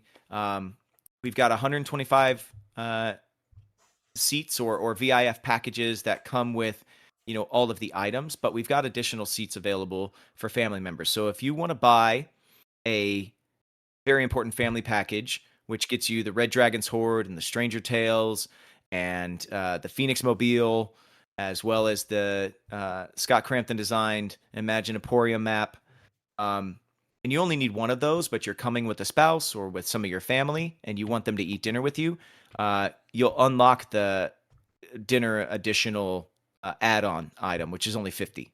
So Right. dinner's 50 and we could seat a ton in this room. But for every dinner that we sell, we kind of knock it right off of the price of the venue for the weekend. So, and the food's going to be good, dude. Asheville hot chicken. We've got brisket. We got a ton of stuff, man. A lot of protein for you, I'll be Ryan. there. I'll be Because I there. know you got to feed those. You got to feed those pythons. Yep. And it's going to be great. But we're doing Hall of Fame, which a lot of people have asked us over, the last couple of years. Like, why'd you do it when I had to go away, or why'd you do it when I wasn't there, or like all these things. So we'll be chatting with the room, and it'll feel like these old big events. We used to organize these dinners at Wizard Worlds and C2E2 when we used to have like 500 players at these events, and we're kind of getting back to that. So super excited for that event. And then the auction this year, man, wild. I mean, we've got like all the typical stuff. We've got future factory sets to be delivered in the pre-release window when they come out. So Fight for Gotham, Batman, somebody's gonna have a chance to win one of those early. You know what I mean? Wow. Which means you don't gotta hustle. You don't gotta be out there trying to buy boosters and trying to get ahead of the curve. And in the Scott Porter versus the World event, the winner, just like last year, Smash and Destroy, the winner of that event won a early Lantern Legacy set. This year right. in Scott Porter versus the World, you win an early Thunderbolts factory set to be delivered in the pre-release window of the Thunderbolts set release. Oh, awesome. So you'll have that factory set before anybody else. But on top of that, Venom Galactus and those other limited edition pieces as part of a Team Early auction item that WizKids will be mailing out shortly after our event. That's one of the auction items, and we'll have signed bystander tokens and signed maps, and Gamer Mats, of course, is doing which I think is always cool, the HeroClix for Huntington's mugs and tumblers, and there's only a few people out there. We only have, we have like 8 of those a year, and the bidding is fierce for that. We've got Craftworks Forge is putting another H4H XL variant case into the auction, as well as a Blue Lantern Hope, a blue Hope Lantern from the Blue Lanterns in DC into our auction. Yeah, dude, it's so cool. Jeremiah Peterson is putting but outside of that, we also started getting, like Sideshow Collectibles called me and they're like, hey, we want to help with your event this year. I was like, hell yeah, man. So they gave us a giant MODOK like statue. It's like 2.5 feet tall. Like this thing is incredible. And it's signed. I got it signed by Patton Oswalt, who voiced, he's a comedian and an actor who people might know as like Pip the Troll in the Guardians movies. He also was the voice of MODOK in the cartoon on Hulu. He also wrote the book, which was great. MODOK for a little while. Yeah, great. And so he signed that. I've got a Nightwing from Arkham Knight, Rocksteady's video game series. I was the voice of. They sent us one of those as well. So that's like $1,600 a product right there. But they're signed, so they're priceless, whatever you want to call it. I don't know. Right. I've got this crazy Xbox that I showed off in the stream the other day. Oh, that looks sick. Yeah. Marvel and Xbox got together, and it's an Xbox Series S. It's a current console. 4 controllers. One's Wong, one's America Chavez, one's Doctor Strange, one's Scarlet Witch, and you've got this. It's not Shumagorath, but it's the race of Shumagorath from the movie. Is on the Xbox itself, and it's signed by Rachel McAdams. On top of that, I don't know if you guys read comic books at all, but last year, Jonathan Hickman did a Doom maxi-sized issue that sold out everywhere. It was like this 60-page Doctor Doom book that came out last year. Mm-hmm. And if you remember it, like the artist in that is dope. His name is Sanford Green. And just today he reached out to me and was like, man, I want to put a commission into your auction, Oh, wow. So this guy goes for, he's expensive. He's in high demand. He's got an Eisner Award winning book called Bitter Root right now. He's done Luke Cage and, he's done Iron Man and, Power Man and Iron Fist. He's done, he's done Legion of Superheroes. He's done Justice League. He's worked with the biggest writers in the game.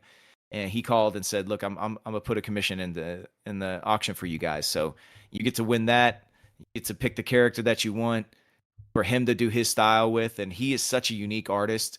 He's the only comic book artist I know that Wu-Tang Clan called to say, hey, we need a poster for our tour. We want you to make us superheroes, bro. This guy is insane. If you don't know what he's done, it's Sanford Green, Greene. If you want to look up his artwork, definitely. It's really, really freaking cool. We've got Skybound just came through today, which is Robert Kirkman's company and Image Comics. Mm-hmm. They just came through today with one of his books is called Skinwalker. One of his books is called Battle Beast.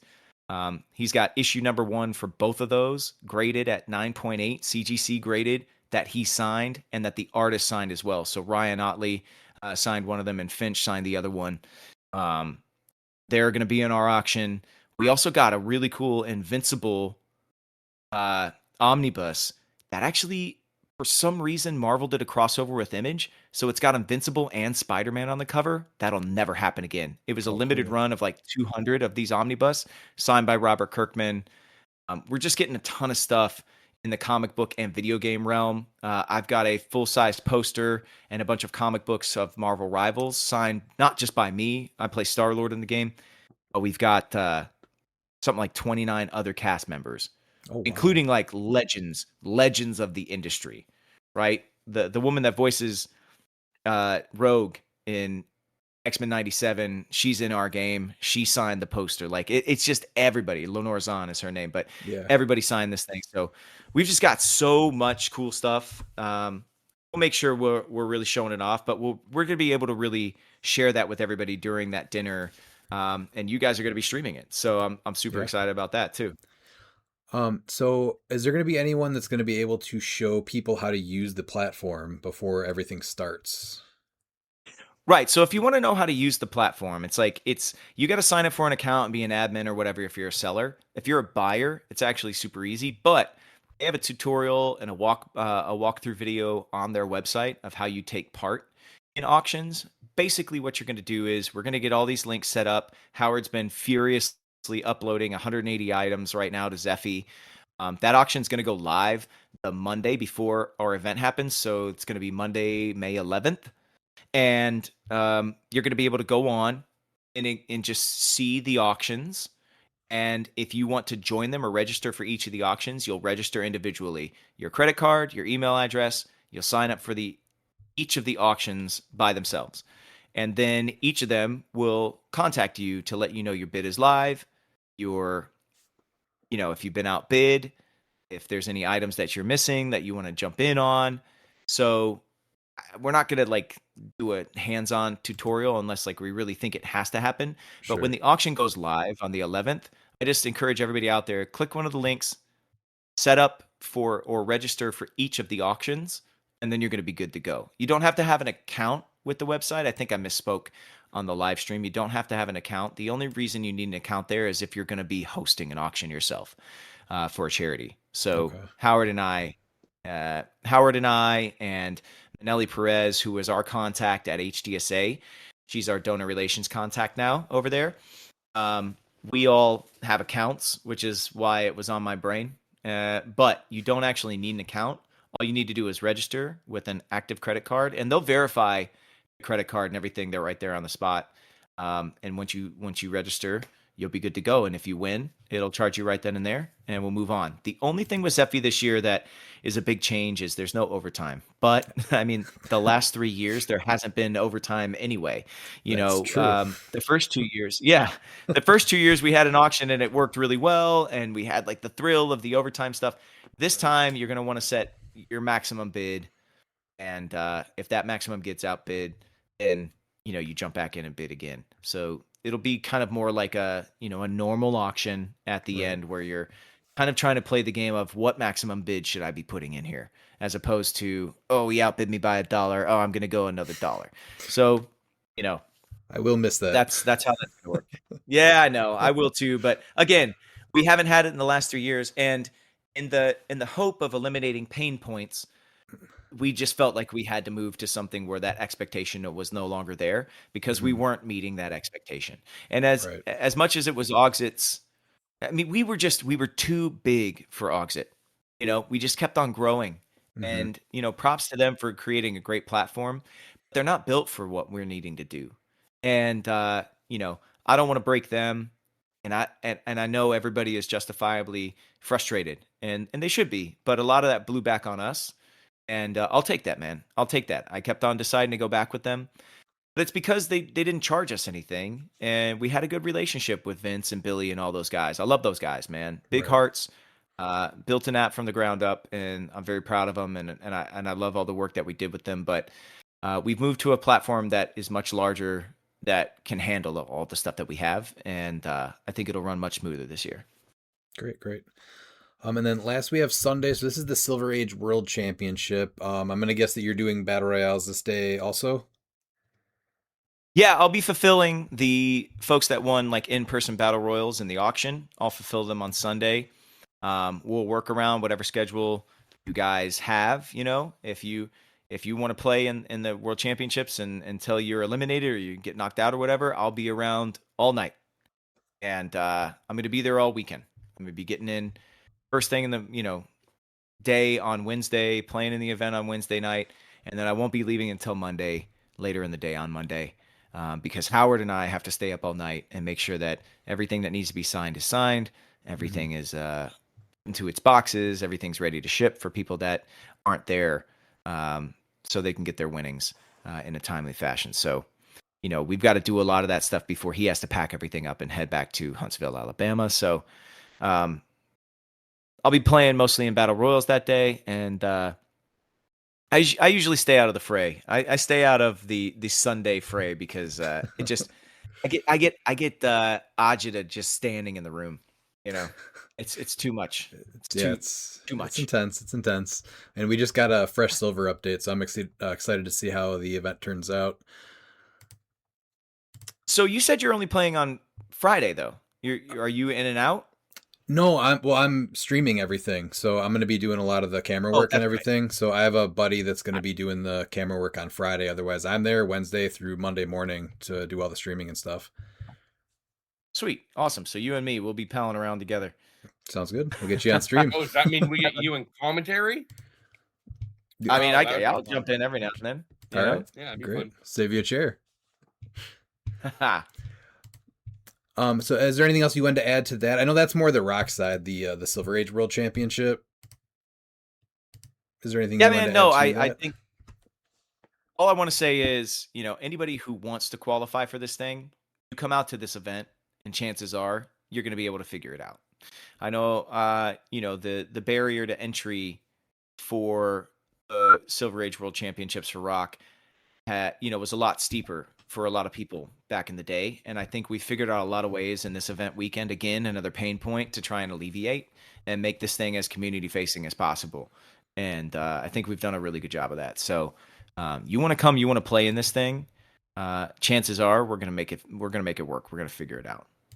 Great. Yeah. I'm excited to. And the other thing I wanted to say is there were some things that premiered at the Champion CLIX Open, which, are also going to be filtering down to our event. So people who didn't get a chance to win a lot of those things at the Champion CLIX Open, they're going to be here as well. So just like it was at Adepticon last year, where the Iceman figure premiered, and not a lot of people got their hands on it, WizKids sent a lot of that product to us to make sure that our attendees also had a shot to win it. So kind of paid it forward, and that same thing's happening this year. And some of those prizes you can find in the ROC World Championships as well.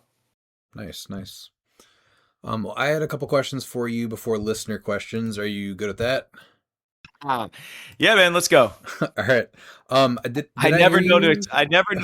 never know what to expect with you three. By the way, so so hold on tight. All right. Did I hear you say in the video last week that you were going to try to make Worlds this year? Yeah, man, I'm not filming this year as of right now in October, which is, I believe, when Worlds is going to happen. So, I would really love to get out there. I doubt that I would be playing as much as, being around and hanging out. And, I didn't get to say, as far as the auction, the pitch meeting with WizKids is what's replacing the Pick a Legacy card. And I really think this is a super, super cool pivot. And WizKids offered it up to us on their own. And they said, look, we want to hear from somebody, whether it's set design, whether it's figure selection, whether it's, any number of things, community feedback, how you feel about, the way the game has progressed. If you want the game to be more stripped down, if you want us to take it back a notch and figure out power creep, whatever it is that you want to talk about, two of the members of the team that create this game that we all love are going to sit down with you for a half hour in Memphis at the World Championship weekend. If you can't make it, they'll make a Zoom call happen. But they're really hoping that somebody is able to attend Worlds will be there because they want to do a face-to-face. They actually want to sit down with somebody from our community, and they really honestly want to do like a 30-minute like jam session. And I think it's so cool. So that's available in the auction, and I hope somebody who really has a lot of like, salient, prescient thoughts about our game and the state of it and what they'd like to see in the future wins it. So they can sit down and they can have an honest talk, and who knows what comes of it, Right. Of course, WizKids is not like, we're not promising No anything, promises. but they're actually like, when I talk to them, they're super excited about this thing. They want to sit down and chat with somebody about it all. So that's really cool. And the reason I would be at Worlds is kind of for that same reason. I want to be out there at one of these big events. I've never been to Memphis for this event It's ever so since it's cool. been going on. And I hear so many cool stories about it. And I want to go, man. I want to go where I'm not hosting an event, where I get Right. to really just be a member of the community, which I haven't been able to do in quite some time. And I have a hunger for that, and I'd love to just go and do that. So yeah, I'm gonna try this year, 100%. Awesome. Yeah, hope you can make it. Now, have you had friends that have played the game and you love playing with them, but they kind of like walked away from the game? Yeah, man. Actually, I just went to Epic Universe down in Orlando, Florida, which is the third theme park that Universal Studios has in Orlando.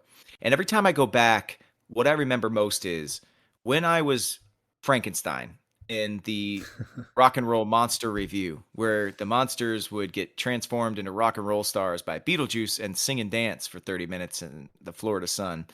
When I was Frankenstein and Wolfman, I brought everybody in that cast into HeroClix.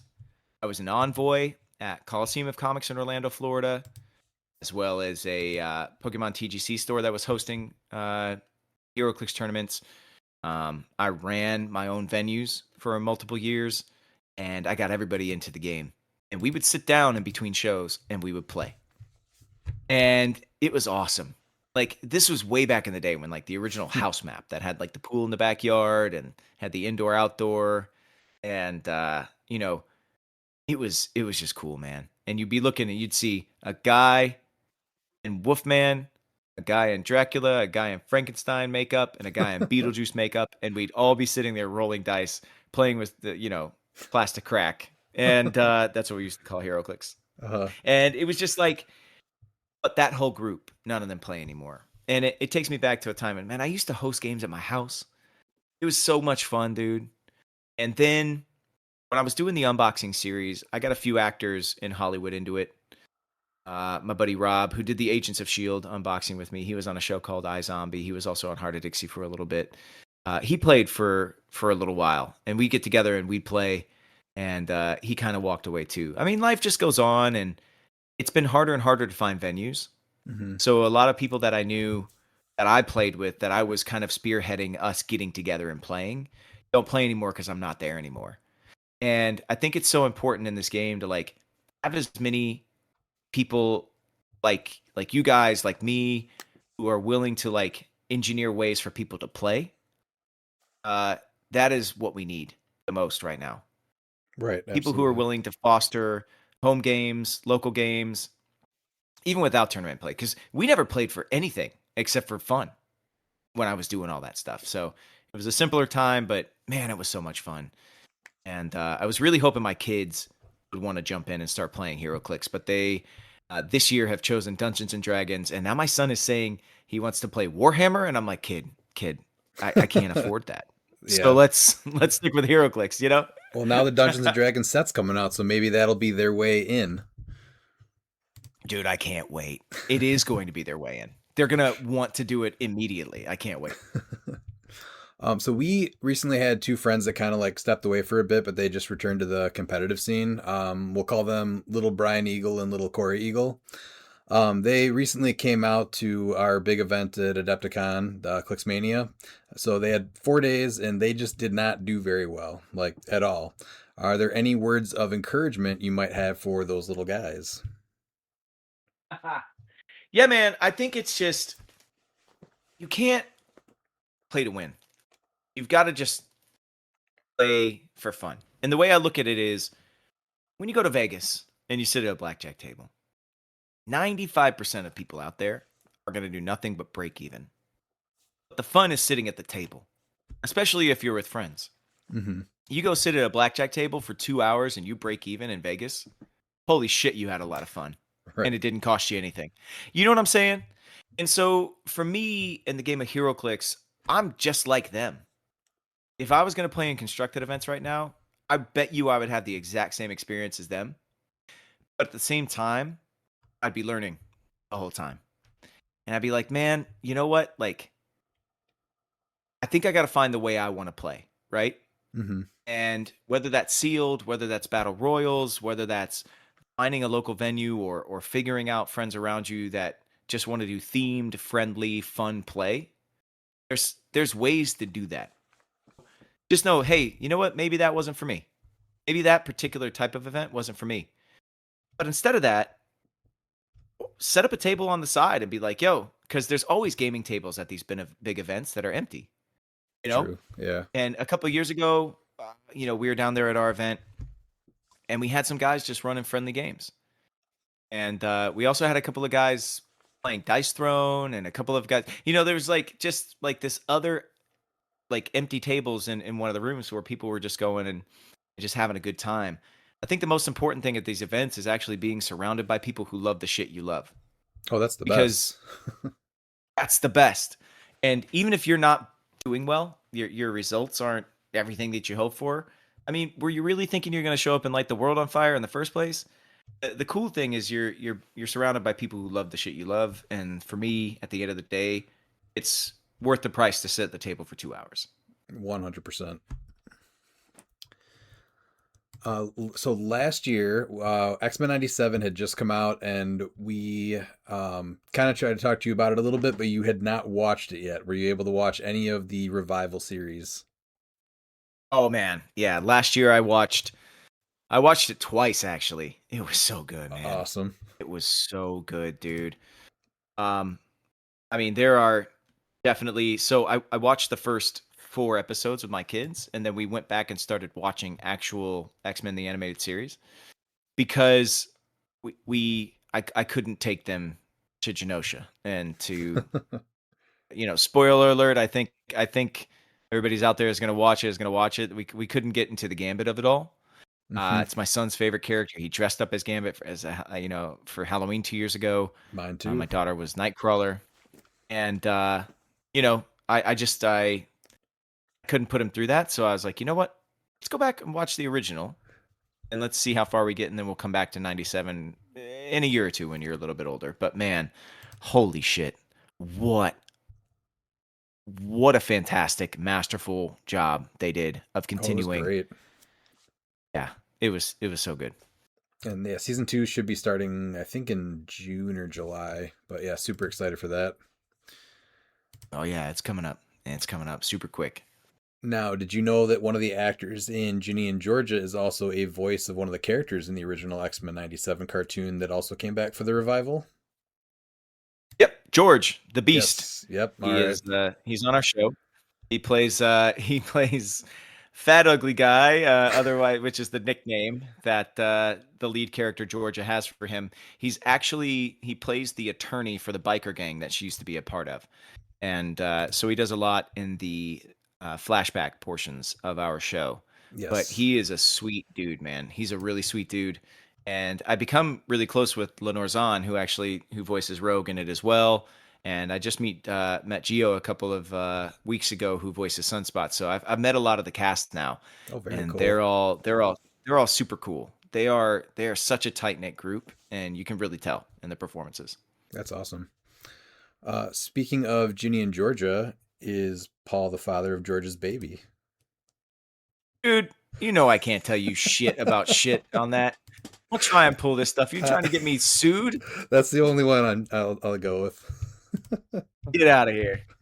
But here's what I'll ask you. All right. Uh-huh. People who ask me this question, I always respond with a question. Uh-huh. Which person being the father would make for better television?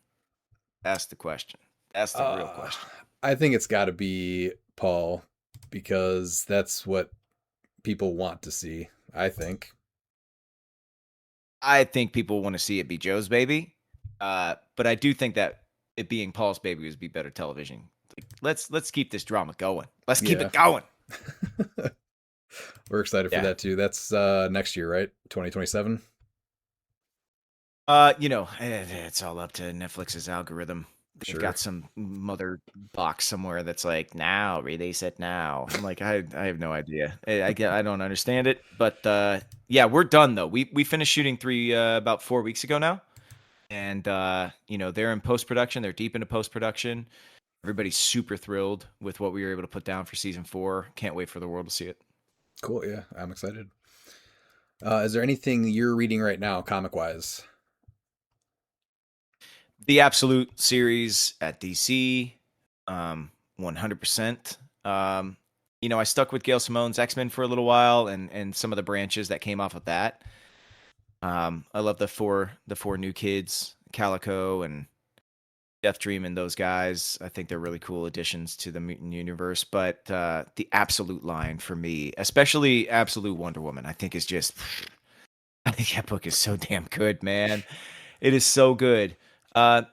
It's hard to find the main continuity threads at DC, so I kind of just gave up on it, And I read DC like it's all Elseworlds tales at this point, and I find that my enjoyment of it is super high.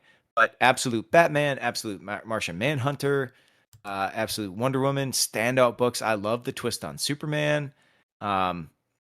It reminds me a little bit of like the old Marvel Ultimate Universe, which was another book I was reading. The New Ultimates was definitely something I was keeping up with as well, which is, just turned out to be just batshit wild, as any book that has, a battle against the Maker is going to be, who is the alternate universe evil genius, version of Reed Richards.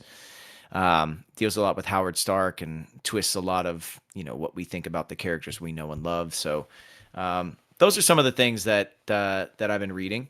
And, all of it's super cool. And I've been actually, I was a little bit, I think when I did the Venom unboxing, I was a little bit, I don't know, hesitant or, a little down on Al Ewing's run on Venom, but I've since gone back and looked at it again and continued to watch Eddie Brock as Carnage and follow the new villain that is coming to the Venom Carnage Spider-Man, world. And it's been pretty gnarly too. It's been pretty cool. So I've had fun. I've had fun reading those books. So that's just a dabbling of some of the stuff I'm kind of following along with and reading right now. Okay, yeah, I'm a huge X-Men fan. I'm super behind right now though with the X-Men stuff, and even the Venom is another book that I read, and I think I'm still back where like with Bedlam and Meridius, so I'm way behind on that as well. Oh But yeah. You haven't gotten to Venom War yet, and then the other side of Venom War, which some people were pissed off about. But I won't spoil anything for you since you're still all the way back there. yes. There are some shifts. There are some shifts in Venom, and I actually came to like really have fun with it. But I can understand why some people were, what is this? What are we reading? But I've had a really good time. I'm looking at Al Ewing's run in a much different light now, and I think I actually really like it. Okay, that's good to know. Do you plan on picking up Rick Veitch's 1989 Swamp Thing since they're finally releasing those lost issues? I mean, it's gonna be tough to beat Moore's Swamp Thing. I don't know, man. For me, going back and It reading the is, old but stuff, it's just interesting to it's see comics that are 40 years unreleased that they're finally releasing. yeah. I That's mean, tell me about it. I mean, the Hero Clicks gets me to go back and read old runs of stuff all the time, and Swamp Thing is a character that I've watched through different iterations and the Snyder of it all, and it's been really cool to see the evolution of it, like the green, the red, the black, all those kind of sitting houses that exist under the surface of DC. So going back and reading like that, I actually didn't read that run at all. So I'd be interested in going back and checking it out. Well, no, they're releasing it, just making the 4 issues that because he quit the comic because DC canceled it in the 80s, and they're finally like, releasing. Yeah, It's like I'm So- out of here. yeah, because it was supposed to be like something to do with religion, and they at first said yes, go ahead and do it, and he had it all finished, and they said no, we're not doing it, and so he quit. And so yeah, I think it's coming out. Actually, I think the first issue just came out. It's called Swamp Thing 1989. Okay, yeah, I'll have to check that out, man. That's I read the older stuff. It's hard for me to get into the newer issues, like New 52. Yeah, that's one. About when I stopped. That's one really cool thing though about comics nowadays is I was very resistant to reading things digitally, but the fact that we can, it actually is pretty cool. And what I find is when you find a series that you really like on digital, you'll seek it out physically. And the artists and the writers who created or wrote on those projects all that time ago, there's no other way for them to get paid anyway. So the digital format at least gives them a chance to have their name spoken again, and maybe have them have a moment where they're hired on a new book. So I think it's pretty helpful, and I think I've changed my tune on the digital reading. So it's I'm pretty there cool. with you. Yeah, pretty cool. Pete, do you have any questions before we go to the listener questions? No, I'd like to hear his breakdown of the Absolute Universe. Did you read Absolute Manhunter? Martian Manhunter? I thought it was incredible. Oh, dude. Honestly, that was my favorite run. I enjoy stories that start and have an ending. I don't think I think it's a problem with a lot of comics is they will drag stuff on, but I really enjoyed it. What did you think of it? Trippy as shit, but still super tethered to and grounded. It's almost as trippy as it is, kind of feels like maybe even the most grounded of the books in the Absolute series. To me, outside of Batman is like definitely like, 2 feet down in the ground. Like, it's like that's as grounded as you want to get, but it also deals with a lot of like the Snyder like body horror kind of stuff, whereas this just like there are moments of it where like you're reminded a little bit of like the old like all red art style and everything, and a lot of like these throwback nostalgic things. Has this like really cool 60s color scheme to it, but also deals with, I mean, I really, really enjoyed it. And because it does have a start and an end, and because it's already finished, I don't want to like spoil it for anybody who's like but I would say 100% go read the thing. It's trippy, it's grounded, it walks a tightrope on delivering that, and I think it's so well worth the read. I agree. Miles, did you have anything else? No, I didn't come prepared. I've been dealing with other stuff, so I'm just here listening and enjoying it. All good. All right. Well, then let's move on to listener questions. You've got questions, we've got answers. Your ass better call somebody. We're only an hour and 40 minutes in, so I feel like we broke records getting to this point. I agree. We've been doing much better with our timing lately. I think last time it was a good 3 hours, which, here's the first question from David Clement, who is asking, is Porter sticking around for the full 8-hour shift? For the event or for this podcast? Oh, no, he's referring to the podcast. Yeah, man, I'm here the whole time, and at the event, I will be there the whole time. And anybody who knows, if you've never been to HeroClix for Huntington's, I'm there the whole weekend, man. I'm there the whole weekend. I'm mixing it up with you guys. Popping in. Fellowship is a big deal for us, and it's really hard to come to a consensus on who Fellowship is unless we've all been walking the room and experiencing these moments in real time for ourselves. So yeah, I'm here for the whole pod, and I'll be there for the whole event. Awesome. Now, Did Redmond tell you that we're affectionately known as the Sweatshop of podcasts? Because you may not have wanted to do the whole pod. That could be like literally 5 days of recording sometimes. Oh wow, no, I didn't know that. It might have changed some things for me. I knew we could do this one in under 3 hours. We've it's been a full year since our last There we one, go. so I know we're good. Yeah, All man. right. Has Porter used Venom Iceman in any game since release, and how does it compare to his favorite Iceman piece? Oh man, I haven't been able to use him yet, unfortunately. I think I don't know if I said this to you guys off mic before we started or not, but in Los Angeles, I've got to drive 45 plus minutes to play Hero Clicks, and the only days at the venues near me run are Saturday and Sunday. I've got a 10-year-old, I've got an 8-year-old. I coach my daughter's basketball team, and when I'm home with my family. And then when I'm on the road, I'm shooting in Toronto, and unfortunately, shout out to Jay Saul and Emily Rowett for inviting me at least to play cliX, but I've got to go an hour and a half to nearly 2 hours public transportation to get out to where they play. And it's just it's so tough because when I'm up there, you know, we're working, man. We shoot 14, 15-hour days. And the last thing that I can do is put my head together, even with a small smattering of hero clicks that I buy up there to put some constructed teams together. And if you can imagine, Jay and Emily's the place that they play is pretty meta centric. So I'm sure. you know, I haven't had a chance to do constructed. I love the concept of him creating his barriers and breaking his barriers and causing damage and locking you down. I absolutely love all of it. I just haven't had a chance to play with him yet. But hopefully, you know, now that I'm home and I'm going to be home for quite some time, maybe I can get some guys together and run a little, you know, Venom Iceman. Follow up to that, do you have a favorite Iceman piece in HeroClix?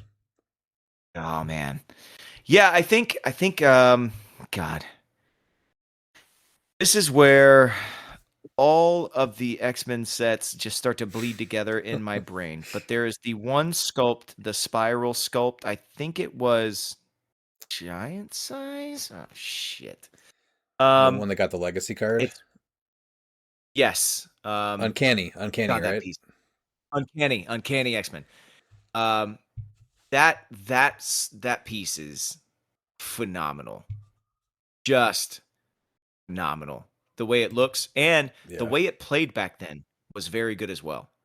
That at the time, that set had a lot of like, this is your ultimate version of this character.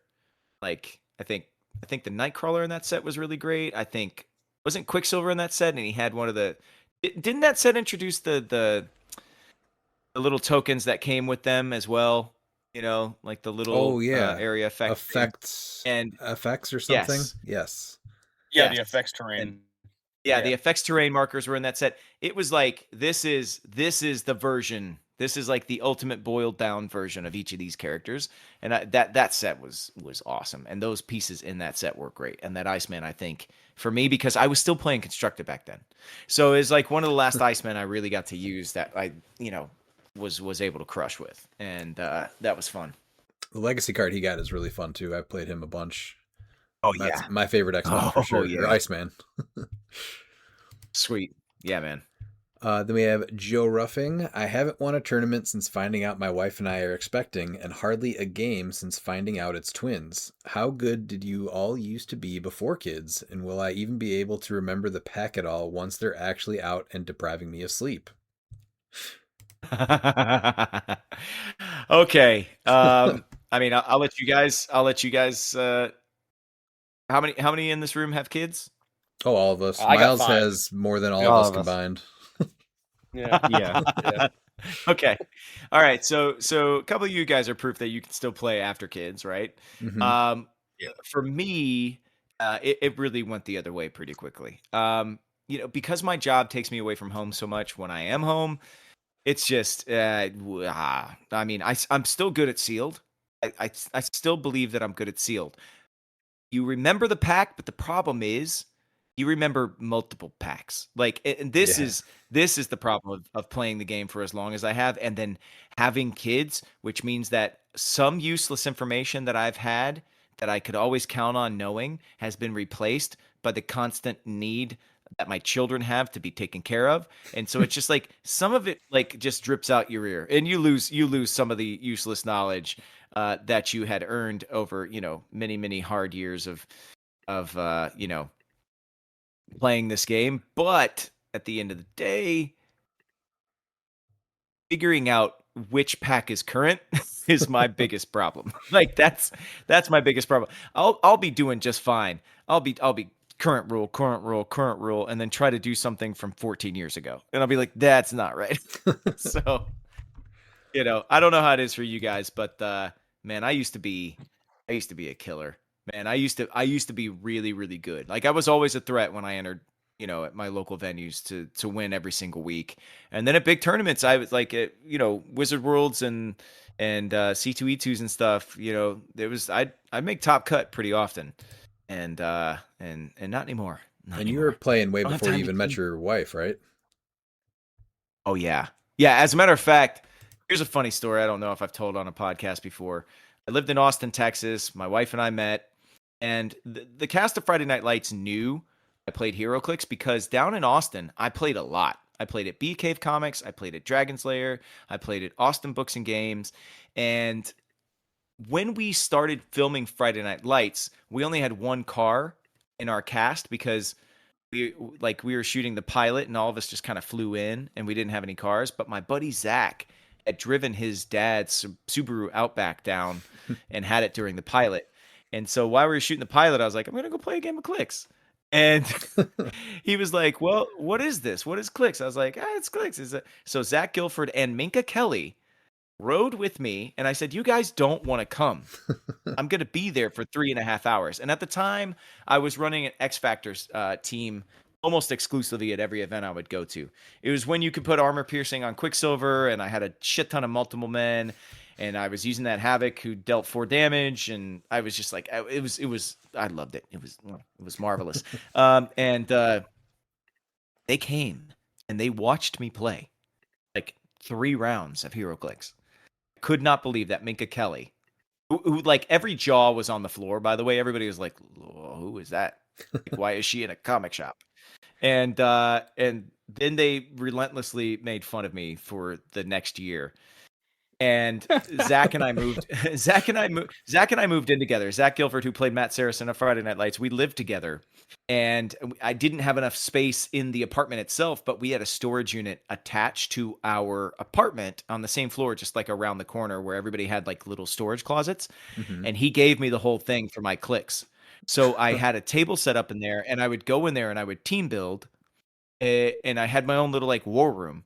So when Kelsey and I decided to move from Texas to California, I was like, I need to unpack the storage unit. And she was like, what? And I was like, yeah. And she was like, what storage unit?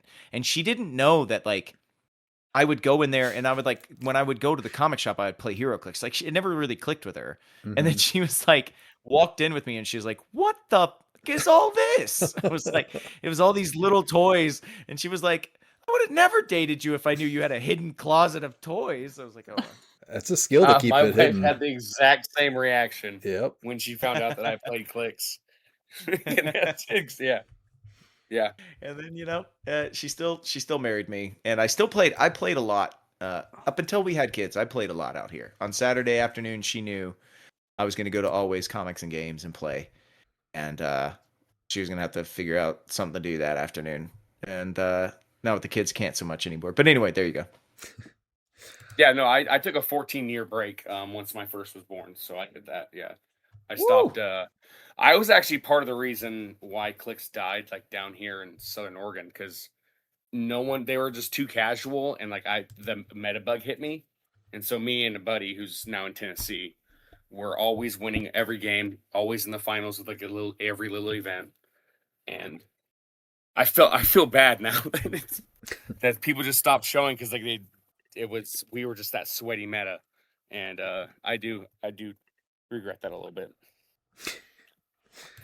So Joe, I will tell you that there's going to be a little bit of time where you're going to spend a lot more time at home and you're going to be up late feeding, so you can have a little bit of time to team build. And for me, that's when Christine actually learned how to play because, once you have kids, you're not going anywhere for quite a bit. So you have some time right now to convert your wife into a player as well. And then as your kids get older, you just try to kind of introduce them early and, they just grow into it like Oliver did. That's the plan. Get it done. And Joe, I've never known any packs. That's my advice. Don't even bother memorizing them. Just wing it every time. It turns out fine sometimes. Yeah, your opponent will correct you. Yeah. Tyler Shaw asks or says, "Gents, I played in my first ROC this weekend. It was a blast. The cliX community really is great. Everyone I played encouraged me to ask questions and helped me out. I took your advice and didn't concede or drop. I was very happy with myself going 2-3. I played a simple team I could manage. Arkilla with Destroyer and Green Lantern TA from Ganthet, plus the green ring, green blue Hal with the blue ring, and a Space Dolphin. One of my opponents was great after and asked what I thought and if I would do anything different. I appreciate your advice and encouragement to just go for it. All that being a long road to my question. Null, I played 2 of them back to back. The main option I can see is to deal with all of his support first, but I'm not seeing many options to get through his 3 stop clicks with free regen and all the additional healing. Have you all thought of any answers for him? P.S. Played against 1 juice and he didn't come off the side. Yeah, definitely glad you had fun. I hope you continue, and I think you're doing everything right. I think the best advice is really just, even if you're not doing well, don't concede or drop. Just, play it out because that's where you're going to learn. I think going 2-3 at your first ROC event is awesome. I mean, Pete's been playing for years, and that's a good day for him. Yeah, that's an average day for me. Absolutely. So, and the other thing too, you mentioned too that I think one of my opponents was great after and asked what I thought and if I'd do anything different. So that's not even a bad idea for you to ask your opponent, because a lot of times they are seeing things a little bit differently and they're not going to necessarily tell you how to beat them, but that's something that they might, give you a tip on, something that you could do if you come across a piece that they're playing later, or something that maybe you missed that your character does that you forgot about. So yeah, after your games, ask if there's anything that they saw also. As far as dealing with Null, though, I think my favorite thing right now is Legacy Anti-Venom. All you have to do is attack him. You got to find a way around his shape change, but if you can even attack him, now he just doesn't have powers, and that includes his stop click. What do you guys got for him? Yeah, I mean, that's a good option. You have the Sentinel head to answer the shape change. Bloodstone, Bloodstone's going to be a must if you're going to be playing against him, because it's each time that triggers. So if he rolls 3 rollouts, it's 3 instances of 1 healing, and Bloodstone will stop all 3 of those. I think those are all the correct answers. I think Bloodstone's going to come huge into the meta, even though it was always really fringe into the meta. I think Legacy Anti-Venom's the most natural way to deal with him, and then you just have to hit him that turn for a ton of damage. And I think the Sentinel Head. I think Sentinel Head and Bloodstone are going to see a ton of play now because of him. And you're back Mind to Gem. Oh, Mind Gem for sure. Yeah, that's a good play for 10 points. Yeah, Mind Gem's good too. I think you're Prime back Blue to Beetle. Yes, that's a good one. Not to delete him, but because you're able to shut off powers. And yes, he is a pain. He does have a high defense, but if you have a figure that can just shut off their move and attack, I'd rather deal with, even if he has Animal Man, I would rather deal with him using 6-speed charge than a 12-speed hypersonic. Yeah, for sure. I think you're back to just making sure that you have a way to have access to Battle Fury, which, again, Animal Man is probably on your team, so you could pick that. And then there's a handful of characters that just turn shape change off. So the new Prime Anti-Venom, Agent Anti-Venom does. And there's at least 3 other ones that just say you can't use shape change. Maybe it's just when they attack. Anti-Venom actually is also the no super senses. Prime Yeah. Cable, universal weapon. There you go, right there. So Prime Perfect. Cable, yeah. There's are pieces that just say you can't have shape change. I did play Prime Yeah. Anti-Venom, Agent Anti-Venom last night. He was actually pretty good. I was happy with him. I might try to build with him. Yeah, I played him last night too. He was really good. Better than you thought he was going to be. Yeah, I actually like him a lot with the magic carpet. Giving him flight and +1 speed's really good. I'm glad you're getting So use out of that carpet. Yeah, So the he played really well. Honestly, he held me in a lot of games. Did you So- come into any issue with him not being able to see through hindering? That's his biggest weakness. Is there's no Yes. improved targeting or hindering. That's the biggest weakness. So if I there's think stealth, he's kind of rough that way. I think I like for 5 points putting the Cosmic Viewer on him instead, similar to what I was doing with Blue Beetle. Oh, that's a good option too. Yeah. His Or support Spider. Spider is 20 points though. 15. 15, yeah. Also give them Spire TA. Yes, does access to that. He has it though. He has that and team player. He has it already. Yeah. Oh, I thought you just had team player. He's got both, which is cool too. He's a very fun piece though.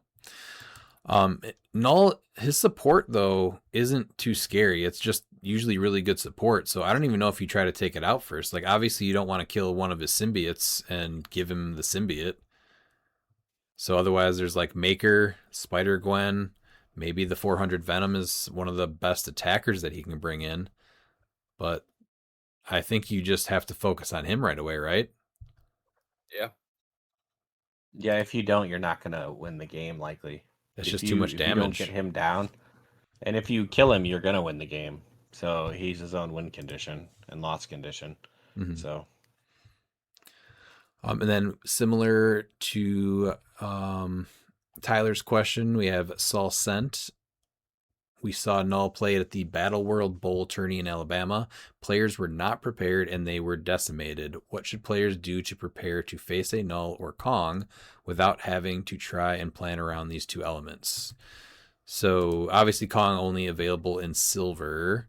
Symbiote surface terrain. I was messing around with that a little bit. Also very, very helpful.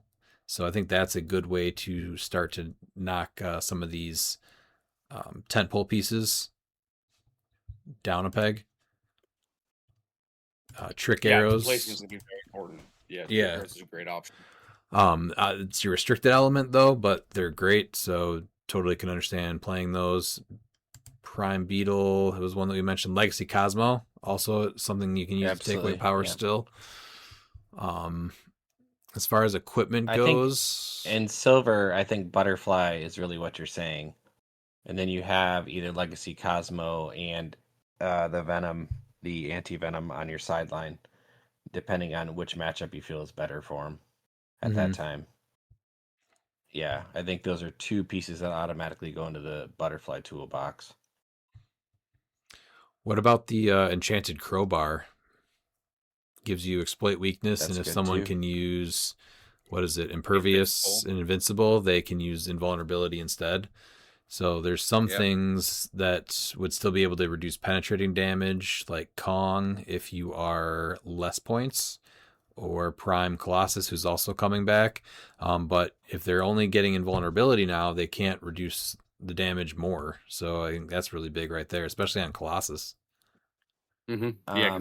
Dan had an interesting gambler's version of this with the Muramasa blade, which is fine if you want to gamble, but I mean, it's a 50-50 to make it work to what you wanted to do. Because really, that one you want to roll blades and roll low, so people can't use defensive powers. Right. It does go till the end of your next turn, though, right? Or that turn? Beginning of your next turn. Beginning. Okay. Or just getting rid of the Safeguard Outwit, so like Legacy Ace or the Iconics Heralds, the Silver Surfer. Those are two options also that can help with plenty of issues like that. Null, Kong, Colossus that I mentioned. Are there any other big scary pieces like that? Phoenix Force Thor, and then you also have the Legacy Magneto in silver. I mean, not Legacy, but the Iconics Magneto in silver. Yeah. Yeah. Then we have Damian Davis, can you ask Scott Porter, could you see a legacy card for Scott Porter or a new Scott Porter CLIX in the future? Yeah, I mean they retired Scott Porter after a year, so I don't think we'll see a legacy card for it. A new Scott Porter, I mean we talk about it loosely every single year with WizKids, and like I said, they've had a lot of turnover behind the scenes. Justin Zirin left. We have new leadership over there. A lot of people have gotten promotions or, since moved on. So every year the configuration of WizKids changes, but I would love to do another figure, and it was a huge boon for HeroClix for Huntington's that year. It was a separate item all on its own, but the biggest issue is where would we sell it, and how would we sell it to make it, uh, available for as many players as possible. But some of the external sites that we had targeted to maybe utilize to sell something like this, because it's for charity, WizKids can't. It's there's some gray areas for them to sell it through their site itself. And we were able to do it once, but we'd really like a third party retailer to be able to do it. But with Troll and Toad and some other sites kind of pulling away from HeroClix, every year it gets harder and harder to find where we would do that. But the hope is we can build our own site up and be able to do it eventually. But that's if WizKids ever lets me break their game again. So, I'm not going to say 100% no, but it's a discussion we have. And if the time ever comes where it fits in correctly, I could see it happening. But as far as legacy carding the old ones, yeah, I'm not so sure. If they did, I think that might be the only piece I'd like to see the legacy card be more expensive for and have it be more points. Yeah, double Scott Porter's value. Yes, exactly. Yeah. And still played for sure. Then we have McConnell Lamar. Hey, gents, will you be covering the ROC Regional Silver Age results? There were some awesome teams played. Yeah, next episode, McConnell, will start prepping for the Silver Age World Championship, so we'll definitely start touching on those next episode. And can Scott say how Venom Galactus will be available? Is it a prize? Will it be viable? Yeah, the only way it's going to be available for us is through the auction as part of that early limited edition convention exclusive bundle. Do you know how many we weren't going to have any? Oh, sorry. It's just gonna be one, and WizKids. It's just a lot of these con exclusives. They are on their own schedule, and a lot of that is getting pushed back as well. So they just didn't feel comfortable this year doing. Last year worked out really well, by the way. We did 2 sets of 5 for both DC and Marvel, and it worked out super well. Ryan Opalk helped make sure we had everything delivered properly, and everybody was super, super excited about that and super happy. This year, they initially were under the impression, we're not going to be able to do it at all this year. And then just right before we did the stream, they called me and they said, hey, we got some marketing stuff in hand and we'll be able to help you guys out with at least one package. But that's the thing is we've got to pull from their marketing side for this stuff, and they're not getting consistent deliverables on the marketing side this year as they have in years past. So I'm just glad we have one. And, I'm glad we're going to be able to get that out to at least one lucky winner. And, if there's any more surprises or anything that pops up along the way, we'll let you guys know as soon as possible. But as of right now, that's what they feel comfortable with. And like I said, the last thing we want to do is put the expectations in a place where we can't fulfill them, because that's bad for everybody. So we just want to, keep everything super smooth and make sure that we're not overpromising. Right.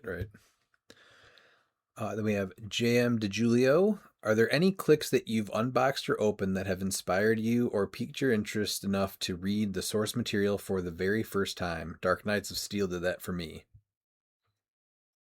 Yeah, man, I gotta say, Smash and Destroy last year was such a pleasant surprise because I had never read the original Damage Control, and it was so much fun.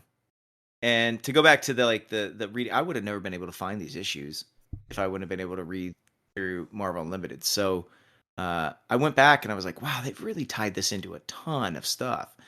And I absolutely love that. So there's been a few times. Yeah, I think for me, what happens more often than not is because I've been reading comics for so long that it sparks me to reread something that I remembered fondly, from my past. So or finish something that I had started to read once upon a time and didn't actually follow through with. So Masters of Time, the new 52 stuff, like the actual series 52, I remembered kind of petering out and not finishing it. Holy shit. Collected edition of that. Oh, so good. And then I geek out on the podcast because I pick it up because I'm like, I think this might be something I would need to prep with. And then, last year's X-Men set, like I went back and read that late 80s, early 90s, end of Claremont's run, beginning of the new X-Men in 92. It's like, oh my God, holy crap. That stuff is so fun too. So that's what happens more often than not. But yeah, I'd say Damage Control was something I went to read.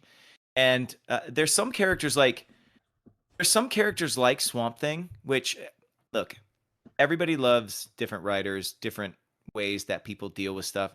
Scott Snyder comes from a world where, it's definitely creepy, a little bit more, like I said earlier, body horror based, and some of his stuff I've never gotten down with. So I was very hesitant with like Animal Man, like when he did his run. But I went back and read it again, and it's actually, I think I'm a little bit older, a little bit more mature now, and I think I understood it more. So it really, the impetus is for me to kind of finish things that maybe I didn't connect with back then, but I know are going to be a part of a set, and ends up working out usually pretty positively.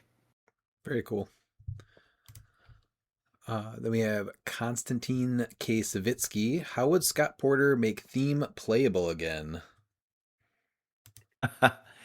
It's just anytime that actual theme teams can be supported with some bonus stuff that doesn't break the game. It's I'd like to see some of that old stuff come back. I 100% like the theme team. PCs and all that stuff were like at the peak of theme team playability. Was it's still, there was still people playing just meta mashup teams regardless. I don't know what harm it really did to the overall meta of HeroClix to really fully, and I tried to do it with Scott Porter HeroClix with the actual Scott Porter figures, like tried to force theme to be a thing again, and I want all of it back. so don't ask me, because I would go to the ends of the earth and just start filling it all out. It just you got to understand that Jason Levine, who was the envoy at Always Gaming in Chatsworth, California for a long time, who now actually plays, this is wild, full circle moment. He moved to Nashville. His wife had a career opportunity there, and then it moved her to Omaha, which is where I grew up. So now he plays at Dragon's Lair in Omaha, Nebraska, which is the old comic shop I used to go to when I lived in Omaha, Nebraska. Now he plays there with the Omaha crew. And he used to run just incredibly themed tournaments out here every Saturday, to the point that he printed up his own alternate team ability cards before alternate team ability cards were ever even a thing. He did it on his own. Oh, that's cool. And then WizKids started doing it eventually.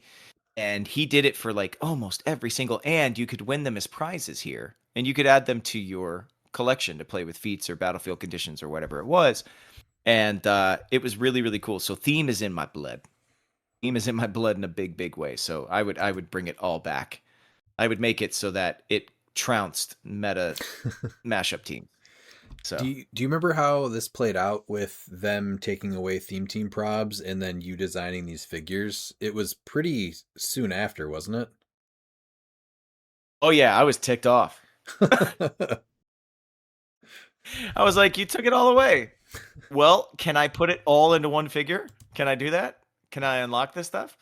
And I tried my darndest, and I think there was actually I think there was a sentiment inside WizKids as well that was like, you know what? Yeah, like we want to. They were reworking. If you remember, it was during a phase where they were like kind of reworking everything. Mm-hmm. They're bringing, terrain up into the new, and they were taking powers that used to exist and they're just taking them completely out of the game to see how it played. And it was really, I thought it was super courageous of them to do that, actually. And it made a ton of sense to me. Let's actually see how the game plays, and let's see how these people feel playing, this game and figuring it out. And I think we're in a really cool place now because of it all. But I would love to see Theme have a resurgence here.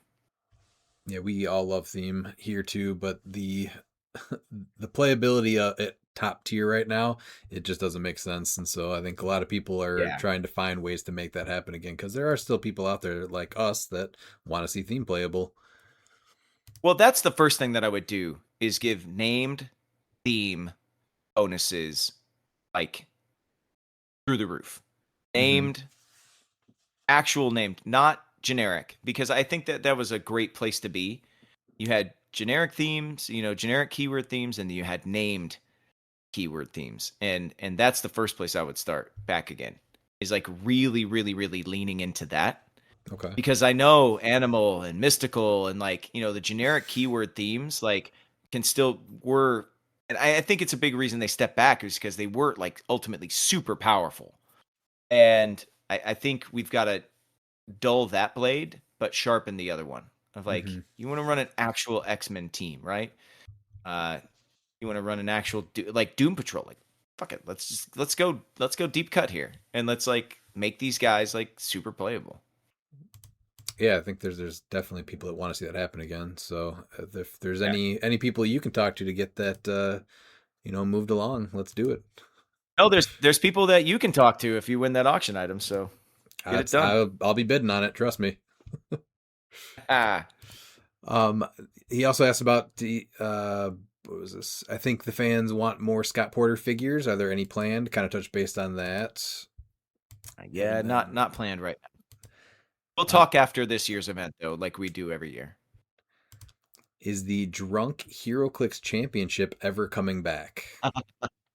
That's up to Brian and Daniel. I don't even know if they play the game too much anymore, but I brought it back a couple of times where I used to do a show on Geek and Sundry called Group Hug with a bunch of other voice actors who've gone on to massive success. Erika Ishii, who was just nominated for a BAFTA for her work last year, and myself and Hector Navarro and Erica Lindbeck. We'd all sit down, and she's Black Cat and Marvel Rivals, and we'd sit down and play HeroClix once a week. And I decided to bring it back. I still got the old rules sheet, so I'm sure we could do one. Maybe, you know what? Maybe next year. I wonder if maybe there might be something in the auction or something where we could do if maybe do a mini Drunken HeroClix tournament that I can auction off spots in, and then maybe that's the overnight event on Saturday. So anybody who's not playing in Worlds on Sunday wants to get a little loose, maybe we could do that. I don't know. We'll maybe I'll look into it. I could see that being a big hit. Yeah. Yeah, I could too. It's just the problem is you gotta provide all the alcohol, and I'm just how do we make money for the charity if I'm drinking all of it? That's true. That's true. We got Rob Peterson. Do you guys ever trade or sell HeroClix stuff online? And if so, what was the worst offer you've ever received? Do you have a story here, Scott? No, man. For me, I always did local trading, and it was always super, super even. And because of my age when I started playing the game, I was never in a position where somebody felt like they would try and take advantage of me. I've seen it, happen, and said absolutely not at venues where I was an envoy. But no, I actually have held on to almost every duplicate I've ever had. I have way too many HeroClix, and my wife is on me about it a lot. She's like, "You don't need all of these." I'm like, "You're absolutely right. I don't need all of these," but I, like Rob, don't know where to even start to move them. So me, I don't know. And the other thing was HC Realms. If I ever actually did want to trade, HC Realms is the only place I knew that had a trading post, but you needed a certain rating. You had to have made a certain number of low level trades that were you had to earn oh really? That was Yeah, it was It weird. was Yeah. it was insane. And so I never really got into trading because I was like, I wasn't on like the inner click of it all. And then I felt like they made the barrier to entry so high that I was like, I just can't even trade, man. I can't trade. But I go back and look at some of my older sets and I'm like, shit, man, I do have holes in some of these sets. You know, and then I lived in Japan for a year. And then for a year I worked in Las Vegas and Mexico City, in a show. And that year, like I don't have any of the sets that came out that year that I'm still like missing a shit ton from. So, Rob, if you figure it out, let me know.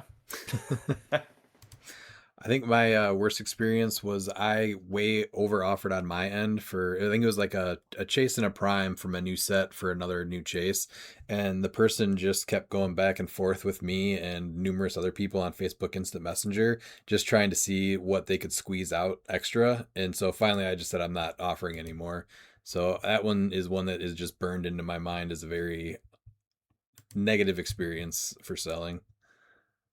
What were you aiming Well, for? What were you trying to get? Oh, I'm trying to remember how long ago that was even. Let me think about it for a second. Okay.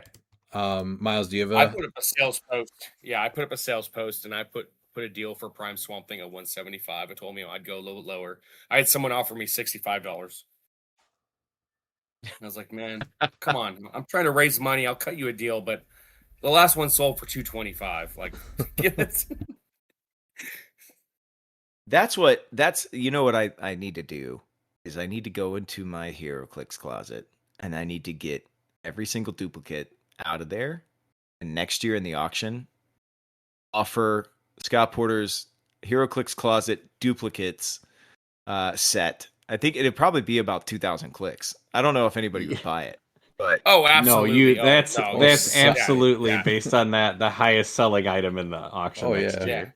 The Scott Porter closet duplicate lot. Oh yeah. yeah. They would, Oh my whoever god. doing gets it. it, you'll probably get someone that wants pictures to prove it, so then they can use that as a certificate of authenticity, so they can like triple or quadruple the price. Said this Dude, is the Scott Porter. I'd do it, man. This piece rolls better because it came out of Scott Porter's closet. Yeah, exactly. Yeah, I know it normally sells for $2, but it's $200. Yeah. Dude, but I mean I've got dupes all the way back from Infinity Challenge to modern day. I've got an extra Fin Fang Foom in there. So, Yeah, no, it's that would be a high ticket item for sure. all right, something to think about. I got a year to get it together. Oh, it was actually back in Wonder Woman 80 was my thing. And so they were trying to get as many two chases for one super rare prime is what it was, and then trying to squeeze me for more legacy cards. And then six No. 6 weeks later, or 6 months or something like that, lowballs me on LEs that I had that wanted them under like retail value. So that was my least positive experience selling. Yeah, no. That's it's crazy. Unless you're a shop and you can just let stuff sit there, you know, it's tough. It's It is, tough out yeah. here on these streets for individual. Yeah. Pete, do you All have right, anything? where are we going next? Yeah, no, I don't honestly try to trade or sell online. I'll buy online. Most stuff goes to local guys. Honestly, we just try to keep it local, trade with the guys locally, and like the only person I'll actually ship anything to is Miles. So, because if not, I'll tell you. The problem is it's me because I'll tell you I'll ship something, and then like a week later I'll remember it's sitting in the back of my car or something. So, me trading is not a great option for anybody. Oh, we have Seth Davis, Beetlejuiceberg can be a menace. We all know that. But if a player is using him on their sideline as legacy Black Panther fodder, is that more acceptable? I would say so. You guys agree? Yes. That's Most why he's been on all my teams. It was for Yes. Black Panther fodder. Yeah. Most people using Legacy Black Panther will choose him just in case. True. Also, unless I am reading it incorrectly, Super Rare Lasher with the Venom Axe and Rexy, You're So Sexy has the potential to be a game changer if you can keep him alive. So I'm not sure if that combo is great with his, because you got to play him at full to get the charge. and that's 85 points to the Venomax. But both individually potentially. Scott, did you pull Rex? Was his name Rex Strickland in your unboxing? Dude, did I ever? Rex He is is sick. incredible, man. He is incredible, and he's a little bit reminiscent of, when captains were coming out, and like every captain was like, it was like an unwritten rule, have to be 8 clicks long. I mean, it's like it was just but he's fantastic, man. I like Rex a lot, and then what he provides, and Grundle. I pulled him. He's great. Also, dude, the Eddie and the Mac. I mean, Jesus, this set has some really cool ideas for constructed, and I think plays really well in sealed. But actually, like the constructed angle is like pretty massive. Mm-hmm. What do you think about Rex Strickland's effect being something where like you would be able to do that if he was on a soldier theme team? I mean, that would be a way to boost theme teams. That would be 100%. I mean, but again, like you're getting into like generic versus named theme stuff, Sure, like soldiers. The cool thing with like so one of my favorite teams I ever ran was called Universal Soldier, and I had soldier keyworded characters from like 8 different like sets and different universes as well. Like I had like a Jackal Sniper from the Halo set. I had like Marcus Phoenix from the Gears of War set. I had Smoky Feet Cap. I had just like soldiers from everywhere. So when I look at him, I'm like, yo, okay. All right. Like he definitely would have played on the Ultimate Soldier team. But yeah, I mean, he's nasty regardless, but yeah, that's what I'm talking about. Like let's pump this all back up. Let's get it going. Yeah. I got a bunch of questions from Anthony Barnstable. They're mostly about the judge bounty. So if you don't know the answers to some of this stuff, we'll find it out for the next episode. But can you explain? Can I ask you how many? Usually Anthony will ask no less than 8 questions. So he did. If I set the over, it was seven. Did. Seven. Okay. So it's just under 7. Oh, okay. I was gonna set the over under at 7.5 and see. No, this is great. Whatever he's got, let's roll it. Hopefully, I could usually answer his questions pretty quickly. They're usually pretty concise. So can you explain what the judge bounty event is?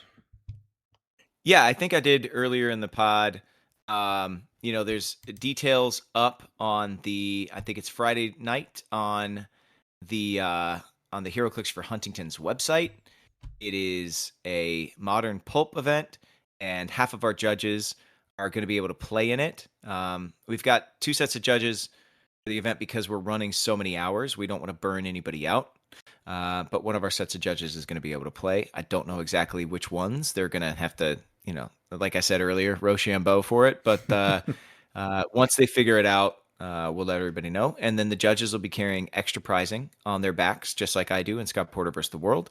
And if you take a judge down and play, you'll win the extra prizing that's on their back, as well as the round. And yeah. All right. Will every round be me playing against a judge? No. They'll be scattered in the event. It depends on how many people we have. I mean, look, if we only have 16 people brave enough to play at midnight, then yeah, you probably will. But if we've got 32, chances of you playing one every round are much smaller. And I think you just said this too. Is it like the Scott Porter versus the World, but the judges are all in the event instead of Scott Porter? Yes, not all judges are in the event because we still need judges to judge. But yeah, it'll be like me and Scott Porter versus the World. And then which judges are in the event, which I think you just said you don't know because it's going to be random. Yeah. What shoes will Scott Porter be wearing to H for H? Do you already have those picked out? Well, our color scheme for H is purple and that beautiful like sky blue, as well as white. The colors of HDSA are white and blue as well. So some collection of shoes that I have that have hits of purple in them, which I actually have quite a few. But one of the ones that I usually wear with my H for H shirt is they did a run of shoes called Have a Nike Day instead of Have a Nice Day. And it's got like a Nike with like it's got like a smiley face. You remember the old smiley face like buttons you would see everywhere? It's got one of those, but the smile is a swoosh instead of a smile. Yeah. And they are black and purple and teal and white, and they fit perfectly, and they're very comfortable because they're Air Maxes.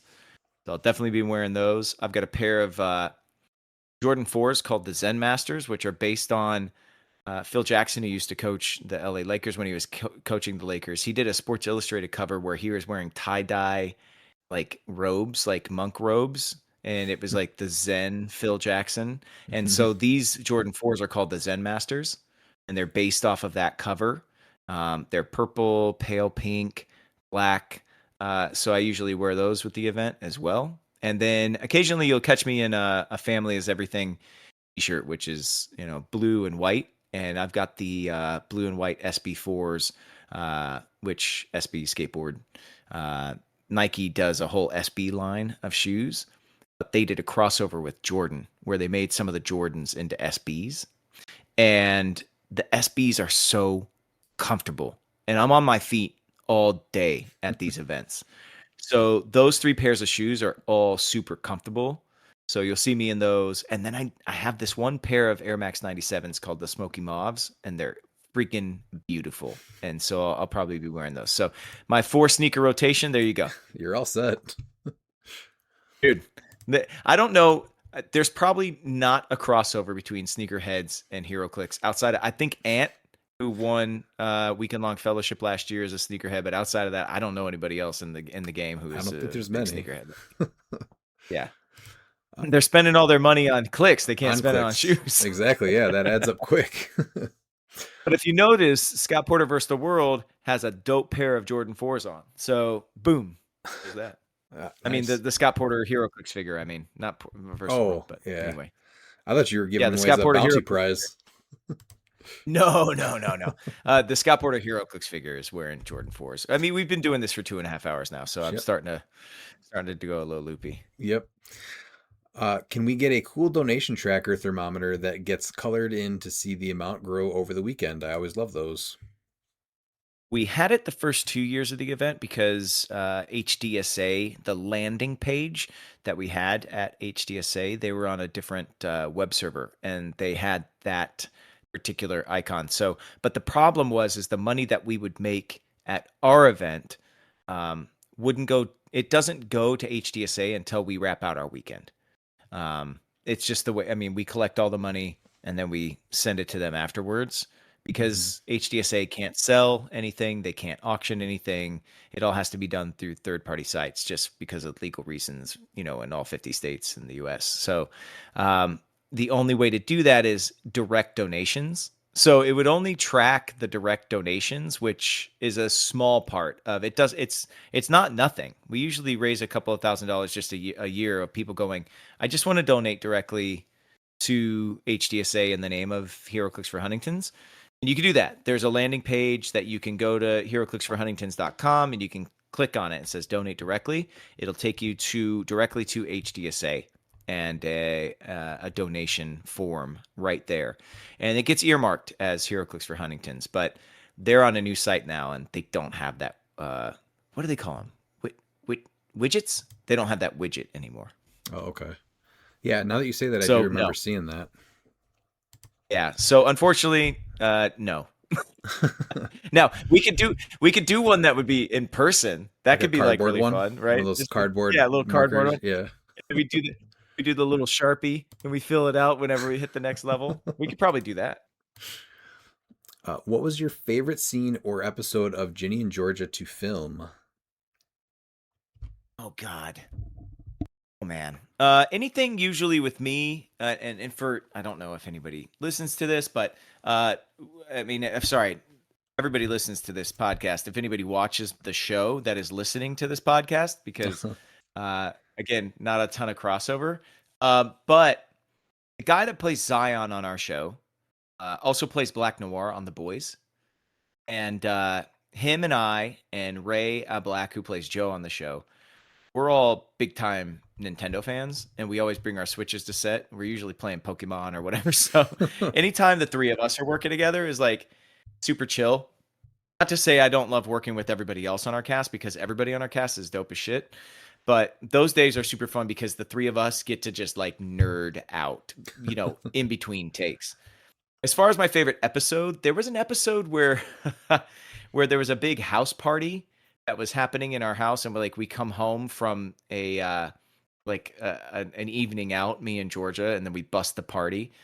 And that was just like a super ton of fun for me to film because I got to interact with our young cast. I never thought I'd be the guy that's like, I'm one of the adult cast members. and there's this whole high school group of kids that like I used to be a part of. And Friday Night Lights, I was the high school kid.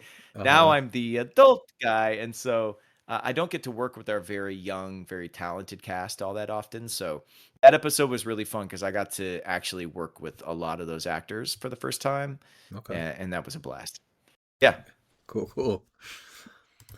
We have Kenny Minks asking, what are your expectations for the Broncos this year? Nope. Next. I Oh, already know he's going to be an asshat about this. He's going to ask something about the Patriots or some shit. Yeah, he says, why did they bottom out and lose to the Patriots in the playoffs?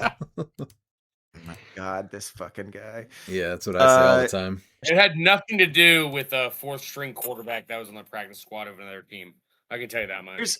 Here's what I'm going to say. My team set the record for least amount of yards gained in a Super Bowl. I would not be talking shit to anybody else about Drake May's complete meltdown in the Super Bowl. And by the way, if Bo Nix is playing that game instead of Jarrett Stidham, there's no way we turn the ball over on our own 20-yard line and give you guys a freebie to win the game. We go into the half actually up by 13, and there's no fucking way you guys come back. So, why did they bottom out? They didn't. We just had injuries, and you guys got lucky. You played no one all year long, and then you had an easy road into the Super Bowl. And then we saw you play a real team for the first time all year. And how did that work out, Mr. Minks? How did that work out? Also, how are you a Pats fan in Texas? Come on, grow a pair. Get over it. Great. Well, that was amazing content. Yeah. Absolutely. I love that dude, man. There's nobody else I'd rather take a banana liqueur shot with super late in the night. Much love, Kenny. Much love. Yeah, Kenny's a good guy. He's just not good at hero clicks. I don't know, man. He retires every 3 months, so how can he? Very true. He does. Yeah, that's very good. Yeah, he really does know Kenny. We got 3 more people here. Lou Minotti wants to know, how did you get Scott to agree to be on a 9-hour podcast? So Lou's just a grumpy old guy. Do you have any words for Lou? No, man. I want to know why you sign up to listen to this every week. There you go. Yeah. All right. Because you love it. Because you love it. You love it, and you're here, and I love it, and I'm here too, man. And thanks for listening for 2.5 hours. Lou, I'll be honest with you. We didn't tell him up front. He's just being a trooper right now. That's how we did it. I've done this before. I know how this works. And then we have Mork Bird. Great to see the sweatshop in full force lately. May I suggest you splash out a little and double the pay of all the podcast members? Well, doubling 0 is still 0, so I can absolutely do that, Mark. And if we have the opportunity to ask our Lord and Savior, King of Opening Boosters properly, Mr. Scott Porter, some questions, I would like to ask the following. I missed the additional information regarding the comic background of the figures. Was this something consciously discussed to pull back on for a shorter format over the 5 days? Yeah, I think I'm a little bit of a rambler. I've always been that way. And especially when I'm talking about things that I really love. And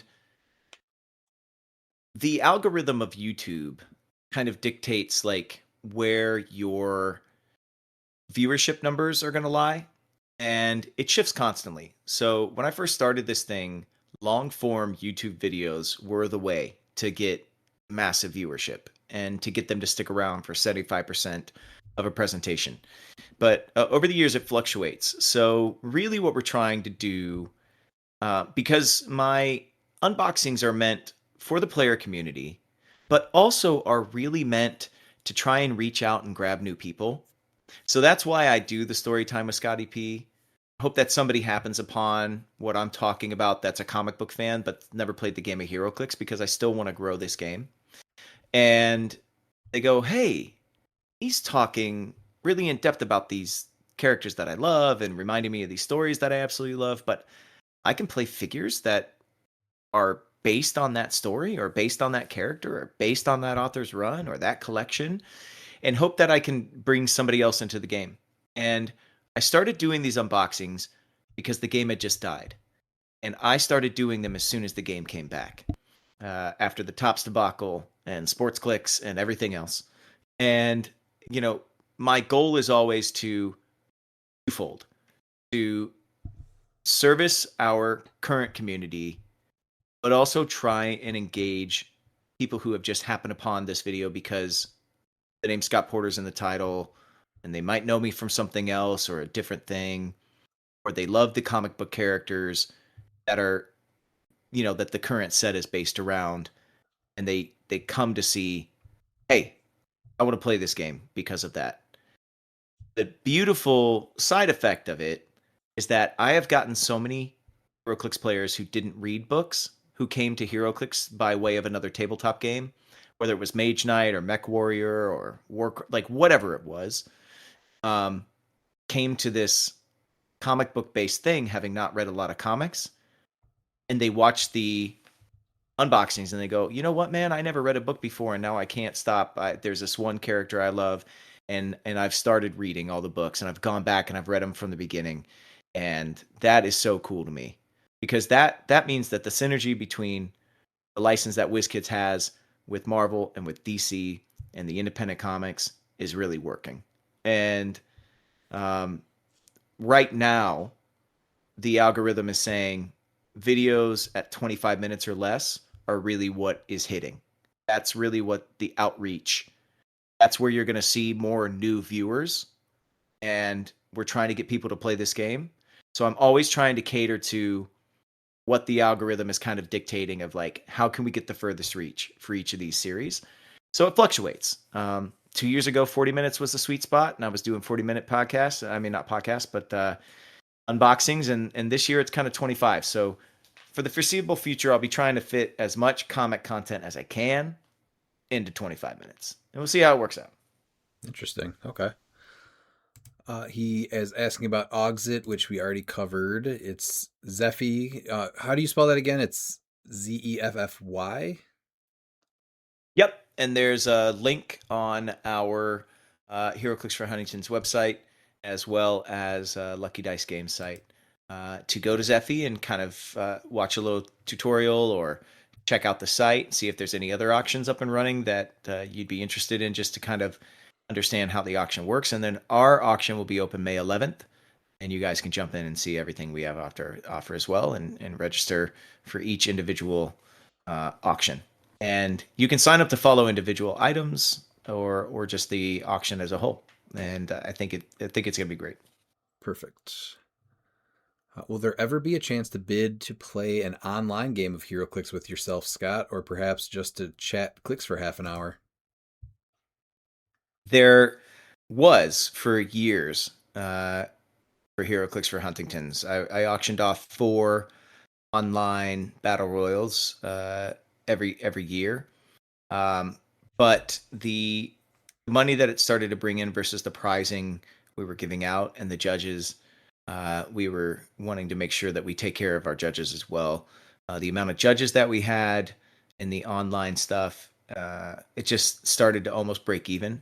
And we just thought we could do better to maximize WizKids' generosity than break even. And that's why we pulled back from the online stuff. So unfortunately this year there's no online battle royals or anything in the auction. The only way for people to play along at home is the auction itself. But the good news is we have so much in the auction this year. We have more items than we've ever had before, that I think people are going to get some steals in the auction. So we'll look at it again next year, but scheduling these things out have been really difficult because everybody's got just their own lives and everything. And we end up playing at, like, you know, the middle of the night for everyone. And It's just, again, we want to make sure that everything that people win from this event is really, really worth it. And the last couple of years, it's been the same group of people, and we love that. We just wish we had a greater audience that was hungry for the online stuff, but we'll re-examine it next year, but not this year. Okay. This isn't a question, just a thanks for putting your cause forward and working to create H4H. Hopefully someday I can make my way from here in Australia out over there. Man, we'd love to have you. Last year we had George William Hong from the Philippines. He came all the way over, and dude, he walked into the room to a massive round of applause. We all knew he was coming. And I mean, he came all the way from the Philippines for that event weekend in Huntsville. And now that we're in Nashville, hopefully even more people will be like, you know what? That's a city I think I want to check out, you know? And there's a lot to see. It's they have the Broadway of the South, man, great live music, incredible food. It's nestled in all these, mountains of Tennessee. It's an awesome place to be. So I hope you get out here, brother. And the airport's right there on the hotel, premise pretty much, right? Yep. Very close, yeah. Just a few more here. Maps Peterson, knower of maps. Will you be attending H4H, and will you be representing our land of the lighthouse, the one and only Monster Island? It's a royal knower of great maps. Redmond, you killed my title. Sir Mork Bird of Australia, first of your name. Unfortunately, I will not be able to make it to HeroClix for Huntington's, but I will be participating in the very cool, very fun, very amazing online auction as I do every year for an absolute wonderful charity. Miles, what challenge would you like to put to anyone looking to play H4H on hard mode to build around a certain figure, keyword, or restrictions for the events? That's tough. Nort. Let's see Nort. And I know that there's a certain someone. He made a purchase, and I sent him a special, custom, one of a kind Scott Norter with your arms on a Nort. And he says he's playing Nort, so I'm hoping it's in silver. So we might be able to see Scott Norter. Oh my gosh, that'd be incredible. Then he asks, Ryan, what have you found to be some highlights of being able to play cliX with Ali and travel to major events? Will H4H be a full Redmond family affair? For me, seeing his excitement is always great, and seeing him grow as a player has been really cool too. Just the way his mind works, and what he wants to build with. The stuff the kid remembers is just absolutely crazy. The obscure pieces that he'll read on HC units, and the exact wording on any card. He, at this point, and I'm sure Pete, you can probably vouch for this too, he'll say he knows something that your piece does that you didn't even know it did, or the right way it works, or something like that. Oh yeah, that's like a weekly conversation during our games. So he got me pretty good with Riot this past week. When he hits in your next single D6 rolls a 1, he was pretty proud of himself during that moment. So yeah. Yeah, just watching him theory craft his new sets come out, he gets so hyped, and he loves this set, so it's even more so with this most recent one. But yeah, he's only 9, and he's going to all the big events. He can compete, so I'm just excited to see where he goes from here too. But my daughter is still a little young. She's only 6.5, so she's gonna stay behind still. But both Christine and Ali will be there this year, and we're doing the 3v3, so it's almost a full Redmond family affair. God, that's so cool. That's so cool, man. I know I'm pretty lucky. Awesome. I know I'm pretty lucky. My kids are 10 and 8, and like I said, they've jumped into gaming in a big way. We play a lot of board games and stuff, but oh nice. I am hoping that the D&D set kind of ties them in a little bit more. My son has read every G.I. Joe issue, and he hasn't dove into Marvel or DC quite yet. He loved Strange Academy, so I was really hoping Strange Tales might be the entry in, but I was working, I wasn't here, we missed the release of it, and we didn't get to play anything at home. So I'm still hoping that maybe Strange would be the way, but we didn't get a lot of Strange Academy kids. I was hoping we get some of them in there. So I'm still looking for my way in on HeroClix, but that's so cool and so heartening to know that young players, young kids are like really able to grasp the game and the intricacies of it. So thank you for sharing that. Oh, absolutely. Yeah, he's super smart. He just blows my mind away when he starts cooking. You did see that You and guys have as much luck as we did, you, me, and Ollie. Maybe, oh, for the 3v3? Christine's a better player than me. Yeah. So maybe, we won an event. So maybe now it's time for Ollie to win his second 3v3 event. I know he's ready for it. Scott, did you see that G.I. Joe are getting 2 iconic sets? I haven't seen that yet, but I haven't even gotten I need to get the Thundercats set. Oh, you haven't gotten that either? Oh. No, I do, dude. I need it. That might be the other way to get my son to start playing. He's like, "What? There's a Thundercats set?" I'm like, "Yes." We watched the first 10 episodes of Thundercats. So, I haven't seen G.I. Joe now 100%. So he has all my old. So I don't know if you guys did this, but like when I was a kid, anything my mom didn't sell in a garage sale, which I'm still so bitterly angry about, all my 1980s Teenage Mutant Ninja Turtles toys getting sold for $1 a piece at a garage sale when I was out of town for All State Choir. I was livid pissed, but I had all my old GI Joes, and about a year and a half ago, my son, I got the omnibus, like the collection that Skybound did, and he really was like into reading the books, and I was like, I've got all my old Joes. And he was like, what? So I got them all out, and a lot of them had, come apart. The little O-ring that, holds their waist and their torso together had snapped. So I ordered a bunch of them, and I ordered a bunch of, little like 3/4 millimeter screws, and we put all of them back together, him and I. Now awesome. He plays the G.I. Joes like crazy. So G.I. Joe's coming into cliX. I did not know that was happening, and holy crap, I'll get him into the game that way. I got a similar story for you also. So I had a bunch of He-Man figures, and my mom made me sell them at 50 cents a pop at a garage sale so that I could buy NBA Jam for Sega Genesis for $20. You know what? You being a Masters of the Universe fan makes so much sense. I had so many of those, and they're just all gone. I do still have the Castle Grayskull, though. Oh, dude, I'm so jealous. I don't have mine. She sold that too. Snake Mountain, that didn't sell. Snake Mountain sold, though. Man. Did you have Snake Mountain?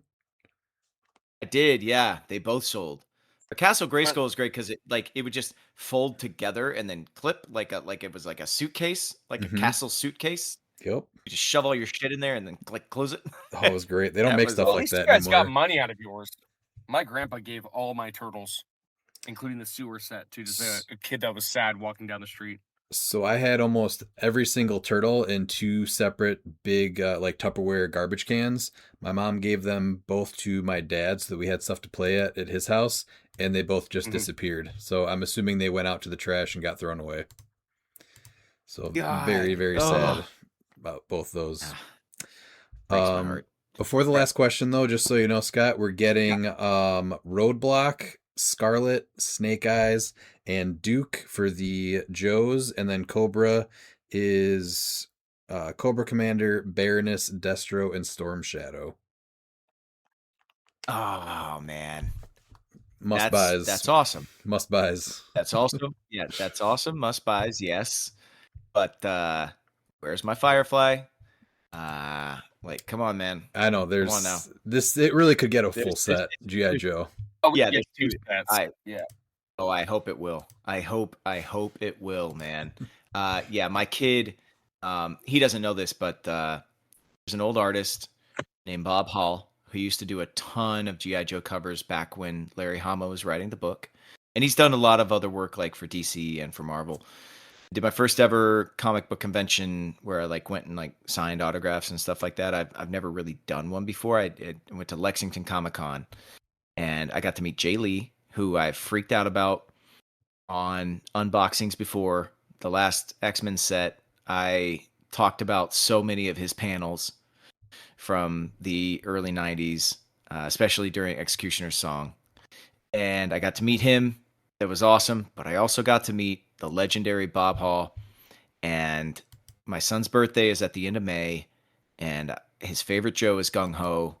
He absolutely loves him. In the cartoon or the comic books, he thinks he is just the coolest dude. And so Bob Hall did a commission of Gung Ho for my son. He doesn't know, but he's getting it for his birthday. So super awesome. excited. So That's hey, awesome. man, if I can get Gung Ho in HeroClix form, we have got a new fan and player, 100%. Let's make it happen. Make it so, WizKids. Yeah. Make it so. Last question for the night here, and for everyone, are there any particular comic storylines or just in general IPs outside of comics you'd like to see over the next few years that would fit well amongst the current modern sets? Tagging out on the wrestling questions this episode. Been a long week and weekend of work just gone. For me, Transformers and Mortal Kombat are my top two. I know people know my love of Transformers, and Mortal Kombat also just huge properties from my childhood. Scott? Alex Toth, Hanna-Barbera. What'd you say, Miles? Hanna-Barbera and what else? The Alex Toth Hanna-Barbera specifically, which was the stuff from the 70s, 60s, and 70s. Oh, okay. Space Ghost, Mighty Mightor, Moby Dick. Interesting. Yeah. Herculoids. Scott? Yeah, man. I've talked about it. One thing that would be really cool would be to get Destiny cliX. Destiny is a video game I played for a long time. It's by Bungie. It's the same, team that was behind the creation of Halo, and they've just got such cool lore behind all their stuff. They've got a bunch of different enemy factions, and they've got a bunch of classic, there's just you could do Warlock, Hunter, and Titan, and they all have different classes. So WizKids could do some sculpt reusing, but at the same time, and so I'm putting together a full pitch here, right? You could do some sculpt reuse, but at the same time, there are a lot of ancient guardians in the lore that are named characters that had super unique powers and stuff. So you've got Solar, Arc, Void, Strand. You've got all these really cool. It's kind of it would be almost a little bit like a Lantern set, right? Where you would have electricity based characters, and you would have fire based characters, and you would have negative energy based characters. I think would be really cool. But a more well known property that I would like to see, I think now, would be One Piece. One Piece would be really cool in cliX form, because all the different devil fruits, all the different marines, all the different pirates. I mean, you could really do a really cool set with that. That I have not checked out yet, but I know it's picking up a lot of traction. I've seen more and more about it. I would like. Yeah, I lived in Japan for a year, and I watched the anime back in the day. I got to tell you, the live action on Netflix. That's what I want to watch. It's it good? So fun. It's just fun, and they actually. I will say this, man. There are characters that in the anime are so. I don't know. The anime came out a while ago. It's a different kind of world. It's a different kind of time. There are certain characters that are just not likable in the anime that the live action course corrects on. And one of them in particular is named Sanji. I really like the dude that plays Sanji in the live action. So really cool characters. And the second season really ups the ante with all the villains that they face. And that's where you could make hay in a HeroClix set. I would need going back to Destiny. I would need Xur. Hell yeah. Yeah. Hell yeah. He would give your you would roll a die. He would be a perfect 20-sided die character. And he would offer one of your friendlies a free bonus based around an exotic weapon, right? Mm-hmm. So it's you could do there's so many that you could do. You could do Thunderlord, and he would grant energy explosion, or you could do there's any number of things, and you would roll a d20 and Xur just hands it out to one of your friendly figures, and then you'd have to figure out some type of cost, right? A token or whatever it would be. But Oh, actually, no, it would just be a token because you pay him in strange tokens in the game. Oh, So then yeah. you would just have to token that figure. You just have to token that figure after they use the effect. That's it. There you go. I'm telling you, I'm gonna Pitch put it. a full. I'm gonna win this thing in the auction and go there and sell them Destiny. Yes. Anyway, sorry. Pete, what is your answer? Those are all great properties. From a comic line perspective, I always enjoy the Ultimate Universes, all their runs, but one of my favorite main universe runs was the actual Ultimates comics.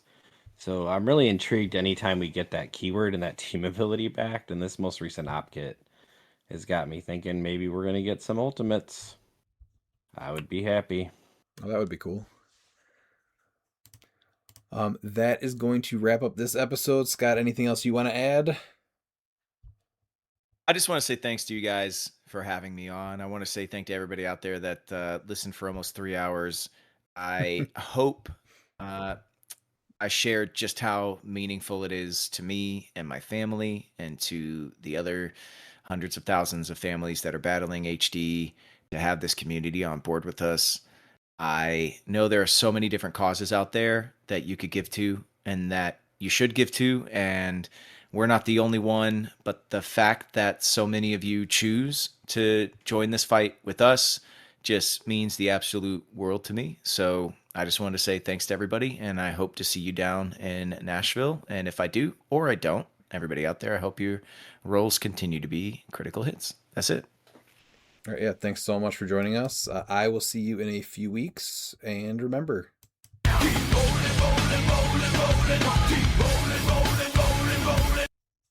And if you're not down with that, we got 2 words for ya! Click it!